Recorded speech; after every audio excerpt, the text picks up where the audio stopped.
సర్వమంగళమాంగళ్యం సర్వపాప ప్రణాశనం చింతాశోక ప్రశమనం ఆయుర్వర్ధన ఉత్తమం. నిన్నటి రోజున నేను మీతో అక్కడ వరకు మనవి చేసి ఉన్నాను. రశ్మిమంతం సముజ్యంతం అనేటటువంటి నామాలతో మొదలుపెట్టి దేవాసుర నమస్కృతం, పూజయస్వ వివస్వంతం భాస్కరం భువనేశ్వరం అంటారు. తరువాతి శ్లోకంలో నామాలు మొదలు పెడుతున్నారు. నేను నిన్న మీతో మనవి చేశాను, నామము అంటే కేవలము పేరు కాదు, అది భగవత్ విషయంలో గౌణముగా మారిపోతుంది. గౌణమైనటువంటి నామాన్ని ప్రతిపాదన చేసేటప్పుడు అగస్త్య మహర్షి రామచంద్రమూర్తితో ఒక విషయాన్ని హెచ్చరికగా చెప్తున్నారు. ఇది ఏదో వినడం కాదు రామ, పూజయస్వ అన్న మాట మధ్యలో తీశారు చూడండి. రశ్మిమంతం సముద్యంతం దేవాసుర నమస్కృతం పూజయస్వ వివస్వంతం భాస్కరం భువనేశ్వరం. ఇప్పుడు అందులో పూజయస్వ అన్న మాట తీసేయండి. తీసేస్తే అందులో ఎన్ని నామాలు వస్తాయి ఆ శ్లోకంలో? అందులో ఉన్నది రశ్మివంతం సముద్యంతం దేవాసుర నమస్కృతం వివస్వంతం భాస్కరం భువనేశ్వరం. అదే పూజయస్వ కలుపుకున్నారనుకోండి 7. పూజించు అని. పూజయస్వ అన్న మాటకు అర్థం ఏంటంటే, రామ ఈ ఆదిత్యుణ్ణి పూజించు అది. ఇప్పుడు మీరు ఇందులో ఒక విషయాన్ని బాగా గమనించవలసి ఉంటుంది. పూజించు అన్న మాట లౌకికంగా ప్రయోగించామనుకోండి, అయ్యా మీరు పూజ చేసుకురండి అన్నాను అనుకోండి, దాని అర్థం ఏమిటి? దానికి కొన్ని సంబారాలు ఉంటాయి, అక్కడ ఒక మూర్తి ఉంటుంది. అది శ్రీ మహావిష్ణువు కానివ్వండి, శివలింగం కానివ్వండి, శారదా పరమేశ్వరి కానివ్వండి, కామాక్షి కానివ్వండి, తత్వత అవన్నీ ఒక్కటే అయినా ఏదో మనసుకి ఇష్టాయిష్టములనేటటువంటి ఉంటాయి. కాబట్టి దీని ఎందు ప్రీతితో మనసు నిలబడుతుందో అటువంటి మూర్తిని ఒకదాన్ని సాకారంతో ఎదురుగుండా పెట్టుకుంటాం. పెట్టుకుని దానికి కొన్ని ఉపచారములు చేస్తాం. షోడశోపచారములు అంటారు కదా, అటువంటి ఉపచారములు ఏదో ధ్యాయామి, ఆవాహయామి, ఆసనం సమర్పయామి, ఏదో పాదయోహో పాద్యం హస్తయోహో అద్యం, ముఖే ఆచమనీయం, స్నానం, వస్త్రద్వయం, యజ్ఞోపవీతం, ఇలా ఏవో ఉపచారాలు చేస్తాం, 16 ఉపచారాలు. అప్పుడు పూజ చేశాడు అని అంటాం. పూజ చెయ్యండి అన్న మాటకి బాహ్యార్థం అంతే. అక్కడ ఒక మూర్తి ఉంటుంది, కొన్ని సంబారాలు ఉంటాయి, ఆ వ్యక్తి కూర్చుంటాడు, నోటితో ఏదో ఉపచారాన్ని చెప్తాడు, చేత్తో దాన్ని చేస్తాడు. 3వది అత్యంత ప్రధానం, మనసు అక్కడ పెడతాడు. ఇవన్నీ అక్కడే ఉన్నాయి. మూర్తి ఉంది, సంబారాలు ఉన్నాయి, చేసేటటువంటి యజమాని ఉన్నాడు, చేస్తున్నాడు, నోటితో మంత్రం చెప్తున్నాడు. మనసు ఒక్కటే అక్కడ లేదు. ఈశ్వరుడు పుచ్చుకుంటాడా? పుచ్చుకోడు. ఆయన భాగవతంలో స్పష్టంగా చెప్పాడు, దళమైన పుష్పమైనను ఫలమైనను సలిలమైన బాయని భక్తిని కొలచిన జనులు అర్పించిన ఎలమిన్ రుచిరాన్నముగను ఎనుభుజింటున్నాడు. అసలు నాకు ఇవ్వడానికి సంభారం అనేటటువంటిది నీ దగ్గర ఏదీ లేదు. ఇది నా స్వంతం, ఈశ్వర సృష్టిలోని కాదు. నేను దీన్ని సృజించి తీసుకొచ్చానని చెప్పడానికి నీతో కలిపి ఏమీ లేదు. యజమాని యొక్క శరీరాన్ని ఎవరు సృజించారు? ఈశ్వరుడు సృజించాడు. సంభారములను ఎవరు సృజించాడు? ఈశ్వరుడు సృజించాడు. ఆ ఈశ్వర మూర్తిని దేంతో చేశాం? ఒక లోహంతో. అది ఎక్కడి నుంచి వచ్చింది? ఈశ్వర సృష్టిలో నుంచి వచ్చింది. కాబట్టి నువ్వు తీసుకొచ్చాను అని చెప్తున్నవి ఏమున్నాయో, నువ్వు పలుకుతున్న మంత్రం ఏదుందో అది కూడా నేనిచ్చింది వేదరాశి. నువ్వు అని ఇచ్చేది ఏదైనా ఉంటే, నేను అన్నప్పుడు ఇలా చూపించడానికి కారణమైన నీ మనసు నా దగ్గర పెడితే పూజ అవుతుంది. కాబట్టి సంభారము ప్రధానమా, మనసు ప్రధానమా అంటే మనసే ప్రధానము. కానీ సంభారం ఎందుకు అటువంటప్పుడు? మనసు ఒక్కటి పెడితే సరిపోదా అంటే సరిపోదు. ఎందుకు సరిపోదు అంటే, మీరు మనసు అక్కడ పెట్టి పూజ చెయ్యాలి అంటే సంపారం ఉన్నప్పుడు మనసు తృప్తిని పొందచ్చు. నాకు భగవంతుడి పాదములను అర్చించాలని తీవ్రమైన కుతూహలం ఉందనుకోండి, నాకు 4 మల్లెపూలు ఎవరో పట్టుకొచ్చి ఇచ్చారు, నేనిప్పుడు ఒక్కొక్క మల్లె పువ్వు తీసి స్వామివారి పాదాల మీద వేసి ఆ శుభపు దర్శనం చేస్తున్నాను. ఆయన పాదం మీద వేస్తే ఆ మల్లెపువ్వు అలా నిలబడింది అనుకోండి, ఆయన పాదాల సువాసన మల్లెపువ్వు సువాసన కలిసి నేను ఆంధ్ర నుంచి ధ్యానంలో మత్తెక్కుతున్నాను అనుకోండి, అది నా తృప్తికి కారణమవుతుంది. సంబారము మనసు పొందేటటువంటి తృప్తిని ఉద్దీపింపచేస్తుంది. కానీ కొంతకాలం సంబారములతో పూజ చెయ్యగా ఒకనాడు ఏ సంబారం లేకుండా మనస్సుతో సంబారము సృజించవచ్చు. మీరు ఒప్పుకుంటారా? అసలు అక్కడ పదార్థం అక్కర్లేదు, కానీ మనస్సుతో సృజిస్తాడు. ఏదో ప్రదోషమేళ అవుతోంది అనుకోండి, నేను అలా కూర్చున్నాను, నాకు అనిపించింది, ఇవాళ ఏకాదశి కదా, అందున వసంత నవరాత్రుల్లో శ్రీరామనవమి తర్వాత వచ్చిన ఏకాదశి కదూ, ఇప్పుడు నేను శ్రీ మహావిష్ణువు యొక్క పాదాల మీద, లక్ష్మీదేవి యొక్క పాదాల మీద అప్పుడే సాయంకాలం బాగా ఏదో చిన్న చినుకు పడేటప్పటికి చల్లటి గాలి వేసి అరనిరిసినటువంటి చెంగల్వ పూలు తీసుకొచ్చి పూజ చేస్తే అని అనిపించింది నాకు. మీరు చూసుంటారు, చాలా గొడుగులో ఉండి చాలా మంచి మధురమైన వాసన వస్తుంది. అప్పుడు నేను పూజలో ఒక్కడిని కాను, నేనేం చేశానంటే స్నానం చేసి రారా అని మా అబ్బాయిని పిలిచి, వాడు సంధ్యావందనం చేసుకుని వాడు మొక్క దగ్గరికి వెళ్ళి ఒక్కొక్క పువ్వు తుంచి తట్టలో పెట్టి వాళ్ళమ్మకి ఇస్తున్నాడు. వాళ్ళమ్మ తట్ట తెచ్చి నాకు ఇస్తుంది పూలతోటి.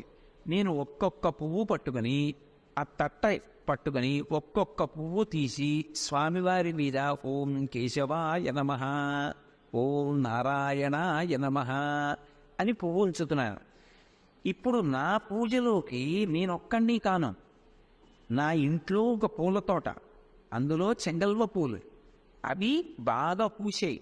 నా కొడుకు కోసి వాళ్ళమ్మకి ఇస్తున్నాడు, వాళ్ళమ్మ నాకు ఇస్తోంది. నా బుట్టలో ఉన్నవి పూర్తయిపోయేటప్పటికి మళ్ళీ ఇంకో బుట్ట అందిస్తున్నారు. నా పూజలోకి ఎంతమంది కలిశారు?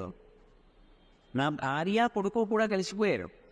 కలిసిపోయి ఇప్పుడు అక్కడ లేని చెంగల్వ పూలని మనసు సృజించింది కదూ. కాబట్టి సంబారంతో పూజ చేయగా ఒకనాడు సంబారం దగ్గర లేకపోయినా ఒక అక్షత చేత్తో పట్టుకుంటే నువ్వు ఏవివ్వాలనుకుంటున్నావో దాన్ని మనసు చేత సృజించి చూడాలి, అప్పుడే ఇది పూజ. అందుకే అత్యంత ప్రధానమేది అంటే మనసు ఒక్కటే. నిజానికి ఇన్ని తీసుకొచ్చి అక్కడ పెట్టనివ్వండి, మనసు నిలబడనప్పుడు మీరు ఎంతసేపు కూర్చున్నారన్నదాన్ని ఈశ్వరుడు స్వీకరించడు. పత్రం పుష్పం ఫలం తూయం యోమే భక్త్యా ప్రయచ్చతి. మీరు మనసెక్కడ పెట్టి కూర్చున్నది నిజమైతే ఎంతసేపు కూర్చున్నారన్నదానితో ఆయనకి ఏవి సంబంధం లేదు. మీరు ఏం సమర్పించారు అన్నదానితోటి ఆయనకి సంబంధం లేదు. అసలు నిజంగా నేను మీతో ఒక విషయం చెప్పాలంటే, మనం చేసేటటువంటి పూజలో చాలా ఉపచారాలు మన నోటితో మంత్రపురస్సరంగా చెప్పినవి అక్కడ జరగవు. మీరు గమనించండి. ముక్తాచూర్ణీల సంయుక్తం తాంబూలం ప్రతిగృహ్యతాం అంటాడు. అంటే ఏం చేయాలి? ఒక మంచి ముత్యాన్ని తీసుకొచ్చి కాల్చి బూది చేసి ఎక్కువ వేస్తే నోరు పొక్కిపోతుంది.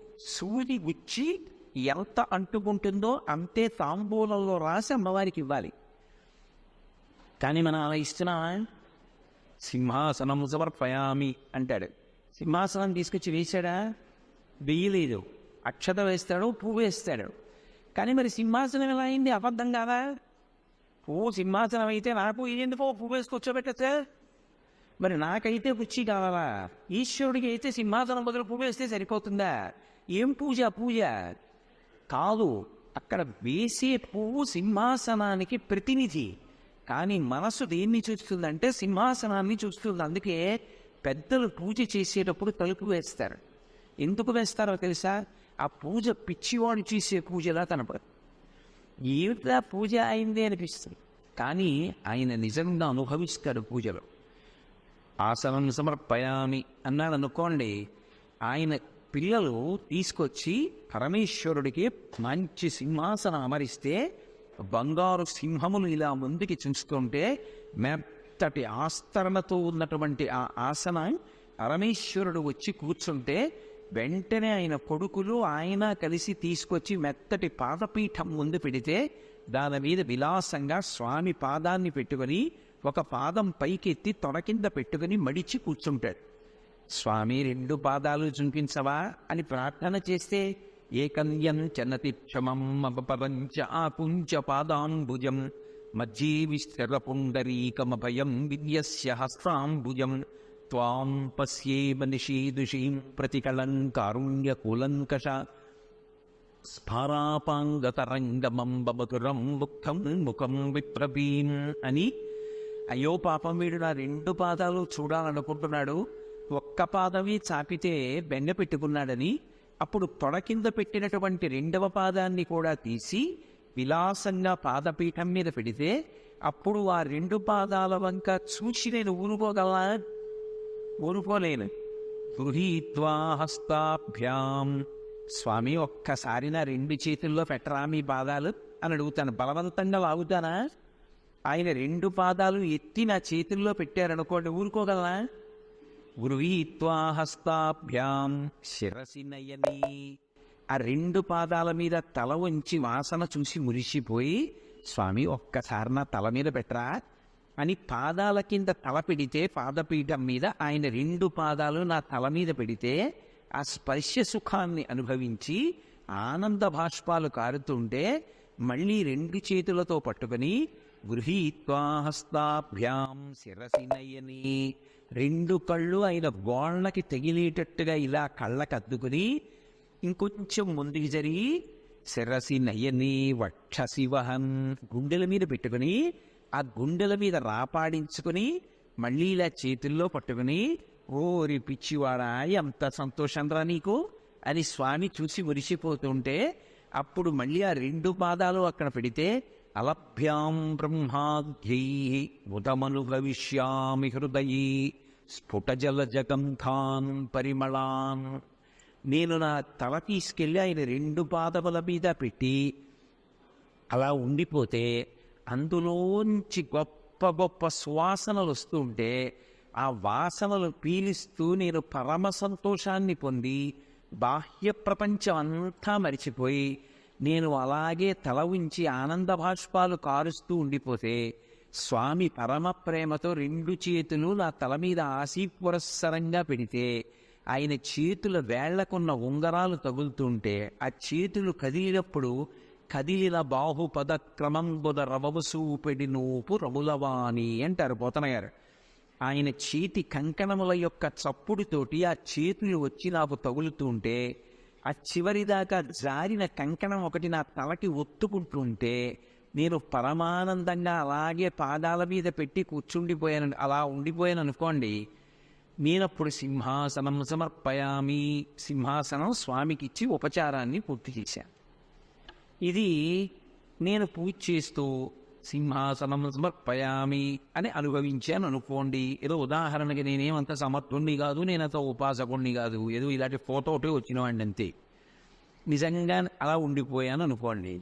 ఆ పూజ చూసిన వాడు ఎవరో అక్కడ కూర్చున్నాడు అనుకోండి, ఉపన్యాసం వినడానికి వచ్చి కూర్చున్నట్టు పూజ చూడడానికి కూర్చున్నాడు అనుకోండి, వాళ్ళు ఏమనుకుంటారు, ఈయనకి పాపం ఉపన్యాసాలే కానీ పూజ చేసుకోవడం రాదులా ఉంది, ఆసనం సమర్పయామి అన్నాడు. ఆ తర్వాత ఇంక ఉపచారం చెప్పడం, కింద పడుతున్నాడు, పైకి లేస్తున్నాడు, అలా కూర్చుంటున్నాడు, ఇలా కూర్చుంటున్నాడు, ఏమిటా అనుకుంటారు కదా.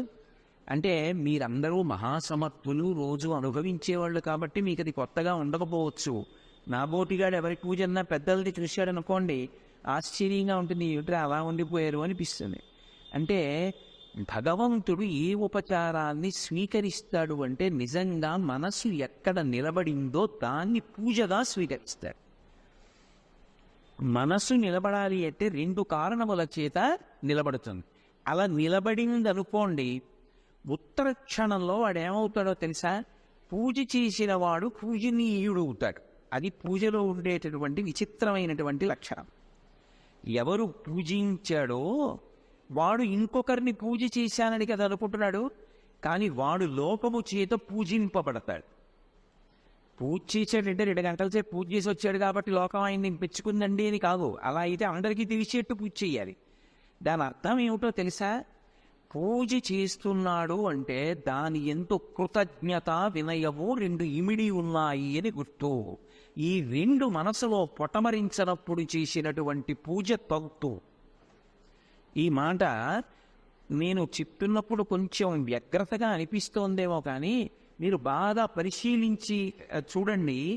ఈ రెండు భావములు లేకుండా పూజామందిరంలో ప్రవేశించి చేసినటువంటి పూజ ఎన్ని సంభారములు వాడి చేసినప్పటికీ అది కేవలం తంతుగా ఈశ్వరుడి విషయంలో మిగిలిపోతుంది. ఒకటి కృతజ్ఞత. ఎందుకు కృతజ్ఞత? ఆయన నాకు ఒక ఉపకారం చేశాడు. లోకంలో అన్నిటికన్నా మంచి లక్షణం ఏమిటంటే ఒకరు చేసినటువంటి ఉపకారాన్ని జ్ఞాపకం ఉంచుకొని 10 మాటలు దాని గురించి చెప్పుకున్నవాడెవరో వాడు కృతజ్ఞుడు. వాడు లోకం చేత పూజింపబడతాడు. మీరు చూడండి, నాకు హరిప్రసాద్ గారు ఉపకారం చేశారనుకోండి, నేను కాకినాడ వెళ్ళినా, రాజమండ్రి వెళ్ళినా, హైదరాబాద్ వెళ్ళినా, ఢిల్లీ వెళ్ళినా, ఎక్కడికి వెళ్ళినా మహానుభావుడు ఎంత ఉపకారం చేశారండి. ఆయన ఉపకారం చేయబట్టి కదండి నేను నిజంగా అలా సంతోషంగా ఉండగలిగాను. లేకపోతే ఈ బాబోయ్ ఎంత ఇబ్బంది పడిపోతుందండి ఆ రోజుల్లో. ఎంత ఉపకారం చేశారండి అని నేను 10 మాటలు చెప్తున్నాను అనుకోండి, మీరేమంటారు? ఏమండి అదేం పెద్ద ఉపకారం కాదండి, చాలా చిన్న విషయం అండి ఆయన చేసింది అంటే. అయ్యి బాబోయ్ అలా అనకండి, ఆ సమయంలో అది నాకు బహోపకారం. ఆ రోజున నిజంగా హోర్న వాన, ఎక్కడికెళ్లాలో తెలియని స్థితి. అటువంటి అప్పుడు హరిప్రసాద్ గారు ఈ ఊరు వచ్చి ఎక్కడో నిలబడిపోయానండి అంటే, అయ్యో అలాగా అని కారు పంపించి నన్ను తీసుకెళ్ళి వండించి భోజనం పెట్టి పడిశం పడితే మాత్రనిచ్చి 2 రోజులు సేద తీర్చి పంపించాడు మహానుభావుడు అని నేను అన్నాను అనుకోండి. మీరేమనుకుంటారు అప్పుడు? ఒరే ఈయన ఒక రోజు వాన వస్తే ఫోన్ చేస్తే కారు పంపించారని చెప్పి ఎంతమంది చెప్తాడు ఈయనకి చాలా కృతజ్ఞత కలిగిన వాడు రా, చిన్న ఉపకారం చేస్తే పొంగిపోతాడు అని మీరు నా మీద ఒక మంచి అభిప్రాయం పెంచుకుంటారా? పెంచుకోరా కపటంతో చెప్పకపోతే. ఇప్పుడు నేను ఒకరిని పూజించాను, 1000 మంది చేత పూజింపబడుతున్నాను. వాడు కృతజ్ఞత కలిగిన వాడన్న భావనకి ఇంతమంది గౌరవిస్తున్నారు కదా.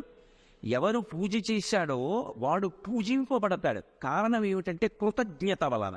ఏ కృతజ్ఞతకి అంటే, ఈశ్వర ఈ శరీరం ఇచ్చిన వాడివి నువ్వు, ఈ వాక్ ఇచ్చిన వాడివి నువ్వు, ఈ కళ్ళు, ఈ ముక్కు, ఈ చెవులు, ఈ నాలుక, ఈ చర్మం, ఈ లోపల శరీరం.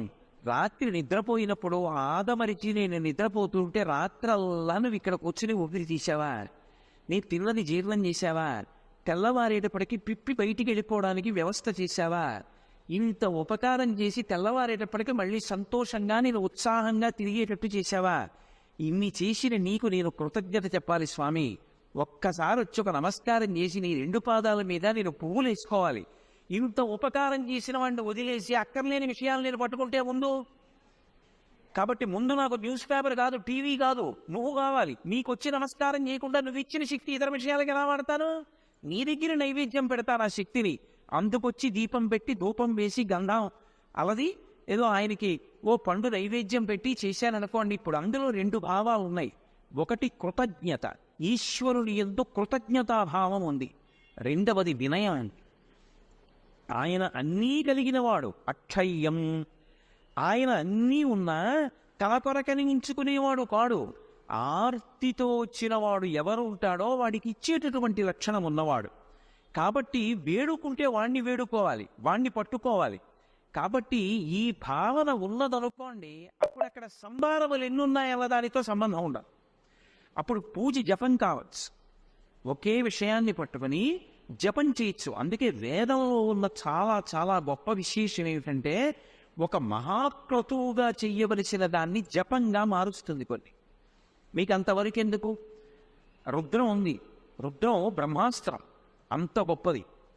దానికో తెల్లవారి లేస్తే అభిషేకం చేస్తాం, మీరు శివాలయంలో చూస్తూ ఉంటారు. కానీ దాని యొక్క పూర్వాంగంలో మీరు ప్రార్థనకి సంబంధించిన విషయం చూస్తే మీకు ఒక గొప్ప రహస్యం కనపడుతుంది. ఆపాతాళ నభస్థలంత భువన బ్రహ్మాండమా విస్ఫురత్ జ్యోతిస్ఫాటికలింగమౌళి విలసత్పూర్ణేందువంతామృతై అస్తోకప్లుతమేకమీశమనిశం రుద్రాను వాకాం జపన్. దీనితో అభిషేకమే చెయ్యక్కర్లేదు. దీన్ని దర్శనం చేసి మేము శివలింగం ఎలా ఉంటుందని చెప్తున్నామో అలా దర్శనం చేసి ఈ రుద్రాధ్యాయాన్ని జపం చేసిన వాడికి కూడా ఇంతే ఫలితం వస్తోంది.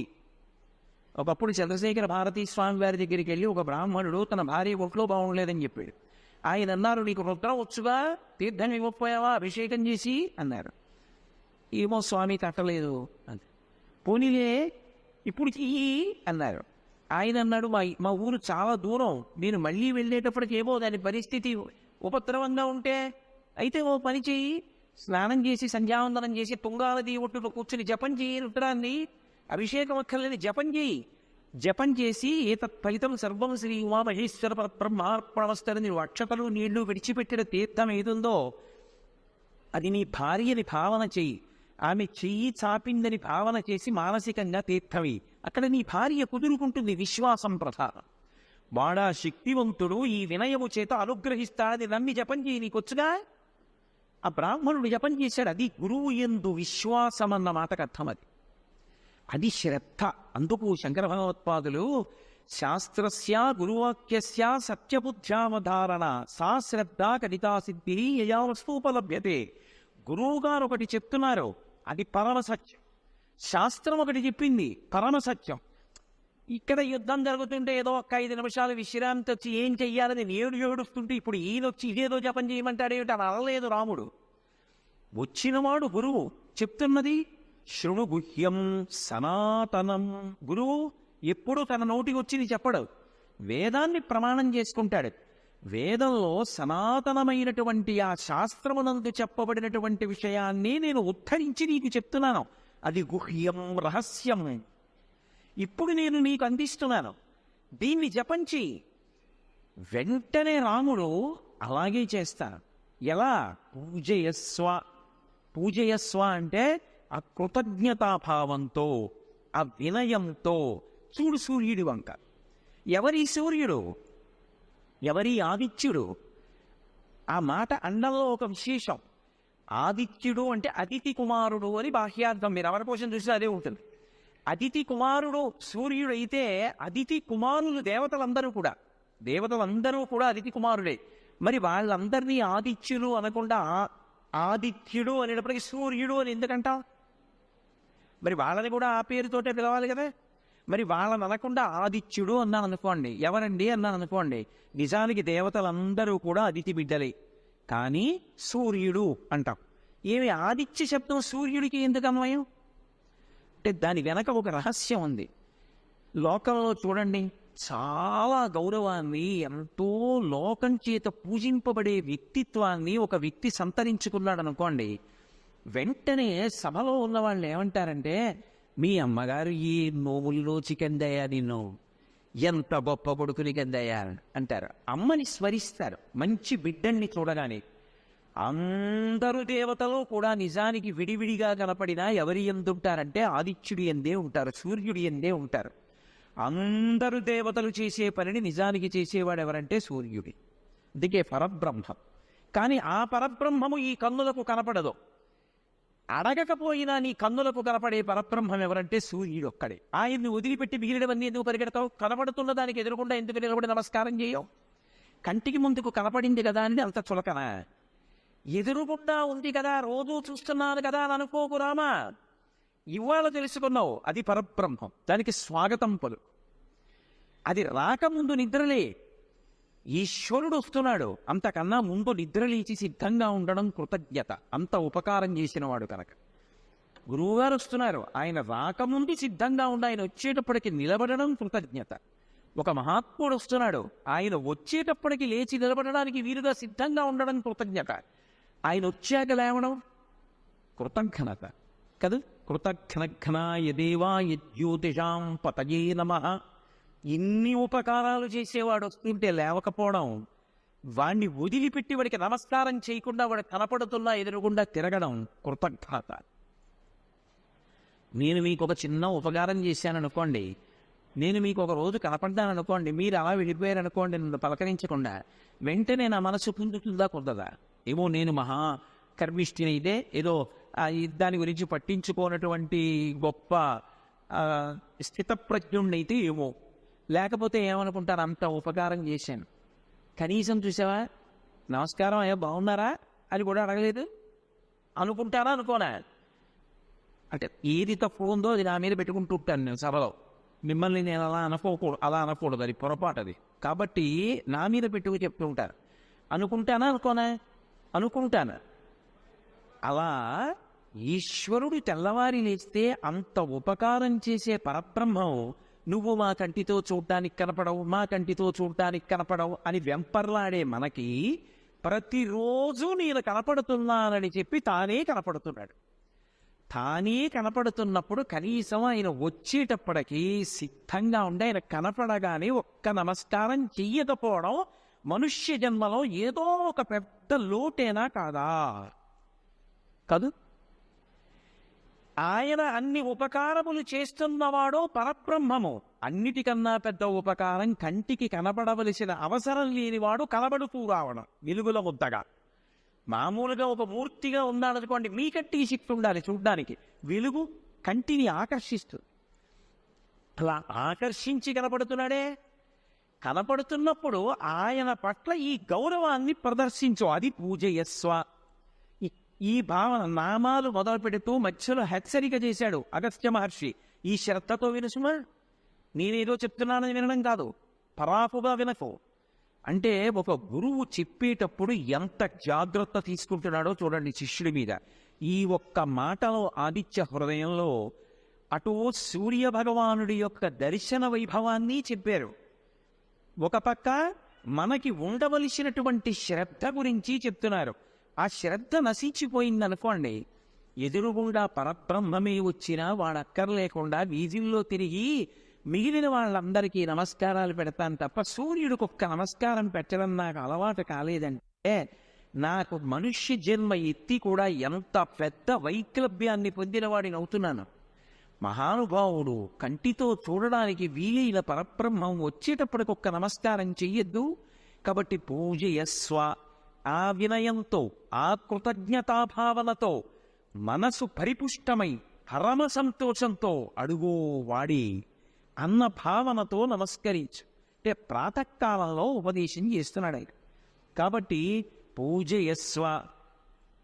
మళ్ళీ వెనక్కి రండి శ్లోకంలో, ఈ శ్రద్ధతో చూడు రామ అంటే ఇప్పుడు నాకొక్కటి చెప్పండి, నిజానికి యుద్ధరంగంలో ఉన్న రాముడికి ఉపదేశం చెయ్యడం వెనక అర్థం యుద్ధరంగంలో ఉన్న మనందరికీ కూడా ఉపదేశం చెయ్యడమే అని నేను మీకు నిన్నటి నుంచి చెప్తూ వస్తున్నాను. అయినప్పుడు పైన చెప్పినటువంటివన్నీ ఏవైతే ఉన్నాయో, జయావహం జపే నిత్యం మక్షయ్యం పరమం శివం సర్వమంగళమాంగళ్యం సర్వపాప ప్రణాశనం చింతాశోక ప్రశమనమాయుర్వర్ధనముత్తమం. ఈ ఫలితాలన్నీ నాకు కూడా కావాలి అంటే నేను కూడా ఏం చెయ్యాలి? ఆయనకే నమస్కారం చెయ్యమని అర్థం. అందుకే వాల్మీకి మహర్షి జాతికి చేసినటువంటి మహోపకారం ఆదిత్య హృదయం. అంత గొప్ప ఆదిత్య హృదయాన్ని మనకు అందించారు ఆయన. అప్పుడు ఆయన పేరు ప్రారంభం చేశారు. నేను మీతో ఇందాక చెప్పాను, మళ్ళీ మళ్ళీ చెప్తున్నాను, నామములు గౌణములు. ఒక్కొక్క గుణము ఆవిష్కృతమైతే అప్పుడు దాన్ని గౌణమై ఒక నామముగా వచ్చి ఆ పేరుతో పిలుస్తారు. రశ్మిమంతం మొట్టమొదటి పేరుతో పిలుస్తున్నారు. ఎవరా సూర్యుడు అంటే ఆయన రశ్ములు కలిగినటువంటి వాడు. రశ్మి అంటే కిరణ సమూహం, కిరణములు. ఆ కిరణములు ఆయన కరములు, ఆయన చేతులు కిరణములే. ఆ కిరణముల చేత వ్యాపిస్తాడు. అంతటా వ్యాపించి అన్నిటినీ స్పృశిస్తాడు. అన్నిటినీ స్పృశించి అన్నిటినీ పవిత్రం చేస్తాడు. అసలు ఆ కాంతి వచ్చినప్పుడు, ఆ సూర్యోదయం అయ్యేటప్పటికీ లోకంలో ఎక్కడెక్కడి వారికి కూడా ఎంత సంతోషం కలుగుతుందో. అందున ఆ కిరణములకు ఒక గొప్పతనం ఉంది. అది ప్రారంభంలో బాలసూర్యుని యొక్క కిరణములు ఏదో కొంత కాంతిని ప్రసరిస్తాయి. ఆయన వెంట వెంటనే పుంజుకుంటాడు కదులుతూ. ఆ కాంతి పుంజుకున్న తర్వాత ఆయన ముందు ఇతపూర్వం కాంతినిచ్చిన ఏదైనా సరే వెలవెలపోతుందండి. ఆ కాంతే నిలబడుతుంది, ఈ కాంతి ఇంకా నిలబడదు. అంతకుముందు ఇంట్లో ఒక దీపం వెలుగుతోంది, అదే చాలా గొప్ప. అంత వెలుతురిస్తోందని దాన్ని కాపాడుకున్నాం. సూర్యోదయం అయిపోయి ఇప్పుడు ఆయన కాంతి ముందు ఆ దీపం, వీధి దీపం, చంద్రబింబం, తారకలు ఏవైనా సరే వెలవెలపోతాయంతే. ఆయన ఒక్కడే అలా వెలుగుతూ ఉంటాడు, అన్ని కిరణములతో ప్రకాశిస్తూ ఉంటాడు. విశేషించి ఆ కిరణములు తాకినటువంటి కారణం చేత చైతన్య స్ఫూర్తి కలుగుతూ ఉంటుంది. అసలు నిజానికి రశ్మిమంతం అని మహర్షి మొదలు పెట్టడం వెనక ఉన్నటువంటి ఉద్దేశ్యం ఏమిటంటే, ఆ కిరణముల ద్వారానే ఆయన ఈ లోకాన్ని సృష్టించడం దగ్గర నుంచి మోక్షం వరకు ఇస్తాడు. సాధారణంగా భగవానుణ్ణి మూడు మూర్తులుగా చెప్పారనుకోండి, సృష్టికర్త, స్థితికర్త, ప్రళయకర్త అంటాం. అన్ని వేళలా అందరికీ మోక్షం రాకపోవచ్చు, పునర్జన్మకిలోకి వెళ్ళిపోవచ్చు. కానీ సూర్యుణ్ణి ఉపాసన చేసినటువంటి వారు లోపల ఉండేటటువంటి చీకటిని పోగొట్టుకుంటారు. లోపల ఉన్న అజ్ఞానం పోయి జ్ఞానము కలిగిన కారణం చేత మోక్షాన్ని కూడా పొందుతారు.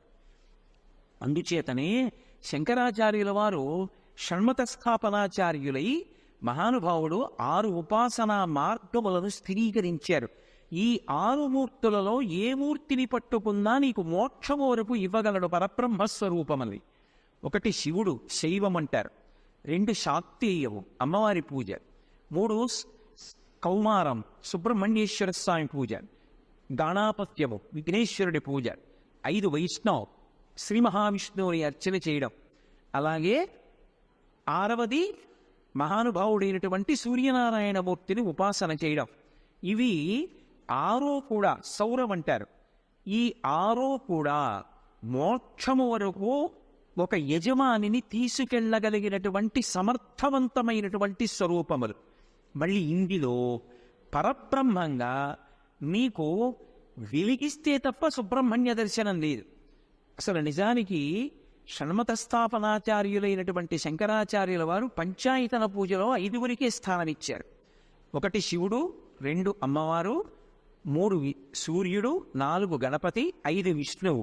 ఎవరు ప్రధానుల్ని చేసుకుని పూజ చేసేవాళ్ళు ఉంటే వాళ్ళని మధ్యలో పెట్టి మిగిలిన 4గురిని చుట్టూ పెడతారు. సుబ్రహ్మణ్యుడికి స్థానం ఇవ్వాల.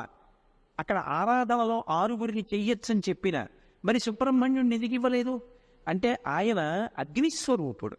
మొదట వెలిగించిన దీపం సుబ్రహ్మణ్య స్వరూపం, చిట్ట చివర ఇచ్చిన నీరాజనం సుబ్రహ్మణ్య స్వరూపం. అసలు సుబ్రహ్మణ్యుడి సన్నిధానంలోనే పూజ జరుగుతారు. అందుకే ఇక సుబ్రహ్మణ్యుడికి మూర్తి ఉండాలి అని శంకరాచార్యుల వారు ప్రతిపాదన చేయలే. అందుకే సాలగ్రామం కూడా చెప్పాల. మిగిలిన 5గురికి మూర్తులు పెట్టకపోతే 5గురికి 5 మూర్తుల పదుపున 5 సాలగ్రామములు ఉంచుతారు. అందుకే ఎందుకు ఉంచారో తెలుసా? ఇది ఈ జాతి గొప్పతనం. దేనికైనా ఇంట్లో చోటు లేదో అని మానేసి ఉపద్రవం లేదు. ఒక్క పూజ ఇంట్లో చోటు లేదని మాత్రం మానవద్దు. అందుకు శంకర భగవత్పాదులు పంచాయతని పూజని సాలగ్రామాల్లోకి మార్చారు. మార్చేటప్పుడు కూడా ఆయన ఎంత జాగ్రత్త తీసుకున్నారంటే, సాధారణంగా ఈ దేశమంతటా పూజింపబడేవాడెవరు అన్నదానికి వెంటనే చెప్పే సమాధానం ఏమిటంటే పరమశివుడు. అందుకే ఈ దేశానికి అంతటికీ కూడా మధ్యలో ప్రవహించేటటువంటి నది ఏది ఉంటుందో, ఆ నదిలో దొరికేటటువంటి సాలగ్రామం ఏదుందో ఆ సాలగ్రామమే తీసుకొచ్చి పూజలో మధ్య భాగంలో పెడతారు. అలాగే ఏదో సువర్ణముఖరి నదిలో బంగారు తీగ లోపల ఉంటుంది. ఆ బంగారు తీగ లాంటిది ఉండి ప్రకాశిస్తూ ఉంటుంది సాలగ్రామం. అది అమ్మవారికి సంబంధించినటువంటి సాలగ్రామం. శోణానదిలో దొరికేటటువంటి సాలగ్రామం గంగానది సంగమం శోణభద్ర. శోణానదిలో దొరికేటటువంటి సాలగ్రామం గణపతి సాలగ్రామం. చంద్రశేఖరేంద్ర సరస్వతి మహాస్వామి వారు అక్కడ స్నానం చేసి దోషిళ్లతో పైకెత్తారు గణపతి సాలగ్రామాలు. శోణానదిలో గణపతి సాలగ్రామం దొరుకుతుంది. అలాగే వెల్లం, సూర్య సాలగ్రామం, స్ఫటికం దొరుకుతుంది అక్కడ. అది సూర్య సంబంధం స్ఫటికం. అలాగే నేపాల్లో ఉండేటటువంటి గండకీ నదిలో విష్ణు సాలగ్రామం దొరుకుతుంది. ఈ 4. కానీ మధ్యలో ఉండేటటువంటి శివుడికి సంబంధించినటువంటి సాలగ్రామం ఏదుందో అది బాణం. బాణం అంటే ధనుర్బాణాల్లో ఉపయోగించేది కాదు, నల్లటి శివలింగం సాలగ్రామం ఉంటుంది. దాన్ని మధ్యలో పెట్టి పూజ చేస్తారు. అంటే శివుడు మధ్యలో పెట్టి చేయడానికి దేశం మధ్యలో కూడా నిజానికి శివ సాలగ్రామమే దొరుకుతుంది. అంటే ఈ దేశము పూజా మందిరం అయితే మధ్యలో ఉన్నవాడు శివుడు. అంటే ఈ దేశం అనాదిగా ఎవరిని పూజ చేసింది అంటే శివుణ్ణి పూజ చేసింది అని గుర్తు. ఇప్పుడు ఈ 5 సాలగ్రామాలు ఉన్నాయనుకోండి, పూజా మందిరం కూడా అక్కర్లా, మా ఇంట్లో చోటు లేదు అనద్దు. ఓ చిన్న పెట్టి తీసుకొని 5 సాలగ్రామాలు ప్రతిరోజు పళ్ళెంలో పెట్టి కడిగేసి తుడిచేసి కాస్త గంధము బొట్టు పెట్టి ఓ తులసాకు ఓ మారేడు దళం వేసి నీ దగ్గర ఉంటేది నైవేద్యం, ఓ బెల్లం గడ్డ నైవేద్యం పెట్టి ఈ 5 తీసుకెళ్ళి ఒక చిన్న పెట్టిలో పెట్టి తీసి గూడు మీద పెట్టుకో, నీ ఇంట్లో పూజ పూర్తవుతారు. దేనికైనా చోటు లేదను, పూజకి చోటు లేదు అనవద్దు. ఎందుచేత అంటే చిన్న పెట్టెతో పూజ చేయవచ్చు. శంకరుల యొక్క పంచాయతల సిద్ధాంతం అంత గొప్పది. ప్రతి ఇంట పూజ జరగాలి, ప్రతి ఇంట గంట వినబడాలి. అందుకోసం శంకర భగవత్పాదులు వైదికమైన మార్గాన్ని అంత కిందకి తీసుకొచ్చేశారు. అయినప్పుడు మీరు ఒకటి గమనించండి, ఈ పంచాయతన పూజలో సూర్యుడు ఒక ప్రధానమైనటువంటి స్వామి. షణ్మతాలలో మోక్షమివ్వగలిగినటువంటి స్వరూపము కలిగినటువంటి వాడు సూర్యనారాయణుడు. ఆయన యొక్క వెలుతురు అలా ఉంటుంది, ఆయన యొక్క కాంతి అలా ఉంటుంది. ఇక ఆ కాంతి ముందు వేరొక కాంతి నిలబడదు. కానీ ఆ కాంతి ఎవరి యొక్క చక్షుని పాడుచే. ఏదో మధ్యందిన మార్తాండుణ్ణి నేను కంటితో అదే పనిగా చూస్తానంటే నేను చెప్పలేను, కానీ ఆయన కాంతి అన్ని చోట్లకి వచ్చి అందరినీ ఉద్ధరింపజేస్తుంది. మనిషి పుట్టుక నుండి మోక్షము వరకు కూడా కిరణముల వలనే జరిగిపోతుంది. సృష్టికర్త, స్థితికర్త, ప్రళయకర్తల యొక్క లక్షణం 3 కూడా ఆ కిరణముల ద్వారా చేస్తాడు ఆయన. అది విశేషం. అందుకే ఈ దేశంలో ఒక విచిత్రమైనటువంటి ఆచారం ఉండేది. ఏది చాలా చాలా గంభీరమైనటువంటి తత్వం ఉంటుందో దాన్ని చాలా చిన్న విషయం కింద మార్చి పిల్లలతో పాటలు పాడించేవారు. ఎందుకు పాడించేవారంటే చిన్నతనం నుంచి దాని వైభవం అర్థం కావాలి. నాకు ఈ విషయం చెప్తుంటే ఒక విషయం స్ఫురణకు వస్తుంది. మా చిన్నతనంలో పిల్లలందరితో పాట పాడిస్తూ ఉండేవారు. ఏమిటి ఆ పాట అంటే, ఏదో ఇలా గ్రీష్మఋతు వచ్చినప్పుడు ఎండలు కాసేదెందుకురా మబ్బులు పట్టేటందుకురా, మబ్బులు పట్టేటెందుకురా వానలు కురిసేటందుకురా, వానలు కురిసేదెందుకురా చెరువులు నిండేటందుకురా, చెరువులు నిండేదెందుకురా పంటలు పండేటందుకురా, పంటలు పండేటెందుకురా లోకులు బ్రతికేటందుకురా, లోకులు బ్రతికేదెందుకురా స్వామిని కొలిచేదందుకురా, స్వామిని కొలిచేదెందుకురా ముక్తిని పొందేటందుకురా. ఎండ దగ్గర ప్రారంభమై మోక్షం వరకు ఎలా ఎంత తేలికగా పిల్లలతో పాడించేవారు అంటే వాళ్ళకి ఆ సూర్యనారాయణమూర్తి వైభవం అర్థం కావాలి. ఏదో తెల్లవారి లేచి గడబిడ పరుగులు కాదు, తప్పకుండా ముందు జగచ్చక్షు ఆచార్య స్వరూపం, మహానుభావుడు, గురువు. ఆయన యజుర్వేదాన్ని ఇచ్చాడు. అంతటి మహానుభావుడు, పైగా హనుమతి గురుస్థానంలో ఉంటారు, గొప్ప వ్యాకరణాన్ని ఇచ్చారు. అటువంటి మహానుభావుడైనటువంటి సూర్యుడు గురువులకు గురువు. అటువంటి సూర్యనారాయణమూర్తికి లేచి నమస్కారం చేసినంత మాత్రం చేత చైతన్య దీప్తి కలుగుతుంది. అంతటి దీప్తిని ఇవ్వగలిగినటువంటి వాడు ఎవరైతే ఉన్నాడో వాడికి ఒక నమస్కారం పిల్లలు చెయ్యడం అలవాటు చేసుకోకపోతే ఎక్కడి నుంచి వస్తుంది సంస్కారం? రమ్మంటే చదువు వస్తుందేమో, సంస్కారం రావద్దు. సంస్కారముతో కూడిన చదువేదందో అది 7 తరాలు ఉద్ధరిస్తుంది. గురుముఖత వచ్చిన విద్య సంస్కారములకు కారణమవుతుంది. సూర్యకిరణములు సముద్రంలో ఉన్న ఉప్పు నీటిని శుద్ధ జలాలుగా మార్చి మేఘాలుగా తెచ్చి వర్షించినట్టు ఆయన అనుగ్రహం కలిగిన నాడు బుద్ధిలో సంస్కారం ఏర్పడుతుంది. ఆ సంస్కార వైభవం ఏర్పడాలి అంటే ఆ రశ్మి, అసలు ఆ కిరణములతో వస్తున్నటువంటి సూర్యబింబం ముందు ఆబాలగోపాలము నిలబడి నమస్కారం చేయాలి. అందుకే అసలు శివుడు అంటే మంగళకరుడైనటువంటి శివుడు ఎక్కడుంటాడు అంటే ఆ సూర్యబింబంలోనే ఉంటాడు. ఆ సూర్యబింబంలోనే నీలలోహిత రుద్రుడై ప్రకాశిస్తూ ఉంటాడు ఆయన. కాబట్టి అటువంటి సూర్యబింబాన్ని ప్రతిరోజు దర్శనం చెయ్యడం అనేటటువంటిది అలవాటై తీరాలి. ఆ కిరణములు సామాన్యమైనటువంటి కిరణములు కాదు. ఆ కిరణములతో ఆయన అనుగ్రహించకపోవడం అనేటటువంటి మాట ఉండదు. ప్రతి దాన్ని ఆయన స్పృశిస్తాడు, అన్నిటినీ ముట్టుకుంటాడు. ఆయన ముట్టుకున్నాడు కాబట్టి అది శుద్ధైందేమో తప్ప ఆయన ముట్టుకున్న కారణం చేత ఆయనకి మాత్రం అపవిత్రత రాదు. పైగా మనకి ఆయుర్వేద శాస్త్రంలో ఒక విశేషం ఉంది. సాధారణంగా అగ్నిపుటం పెట్టారండి అంటూ ఉంటారు. అగ్నిపుటం కాకుండా ఇంకో 2 పుటాలు ఉన్నాయి, సూర్యపుటం, చంద్రపుటం అంటారు. మళ్ళీ ఇందులో సూర్యపుటం పెట్టినటువంటి ఏ పదార్థమైనా సరే మనిషి ఆరోగ్యానికి ఢోకా లేని రీతిలో నిలబడి ఆయుర్దాయాన్ని కాపాడుతుంది. అందుకే ఆరోగ్యం భాస్కరాది చేత్ అంటారు. సూర్యపుటం పడాలి పదార్థానికి. సూర్యపుటం పట్టం అంటే దాని అర్థం అత్యంత ప్రధానమైనవి ఏముంటాయో అవి సూర్యతప్తం చేస్తారు. అప్పడాలని అనుకోండి, ముందు మూకుట్లో నూనెలో వేయించుకోవడం కన్నా ముందు దాన్ని పిండి చేసి ఒత్తి సూర్యకిరణాలకు ఎదురుకుండా పెడతారు. సూర్యకిరణాలు పెడితే ఏదో పళపళలాడుతూ విరిగిపోయేటట్టుగా అయిపోతాయి. జాగ్రత్తగా డబ్బాలో పెట్టి ఒక్కొక్కటి తీసి అమ్మ ఆ కుంపటి మీద కాల్చి కొద్దిగా నూనె రాసి వేస్తే ఇంత అన్నం తినేవాడు అంత అన్నం తింటాడు. ఆ సూర్యపుటం పెడితే తయారవుతుంది, దానికి ఔషధీతత్వం వస్తుంది. అలాగే గుమ్మడి విశేషమైనటువంటి జీర్ణశక్తిని ఇచ్చి సూక్ష్మక్రిముల్ని నివారిస్తుంది. దాన్ని కూడా పచనం చేయరు, వండకుండా సూర్యరశ్మి చేత తప్తం చేస్తారు.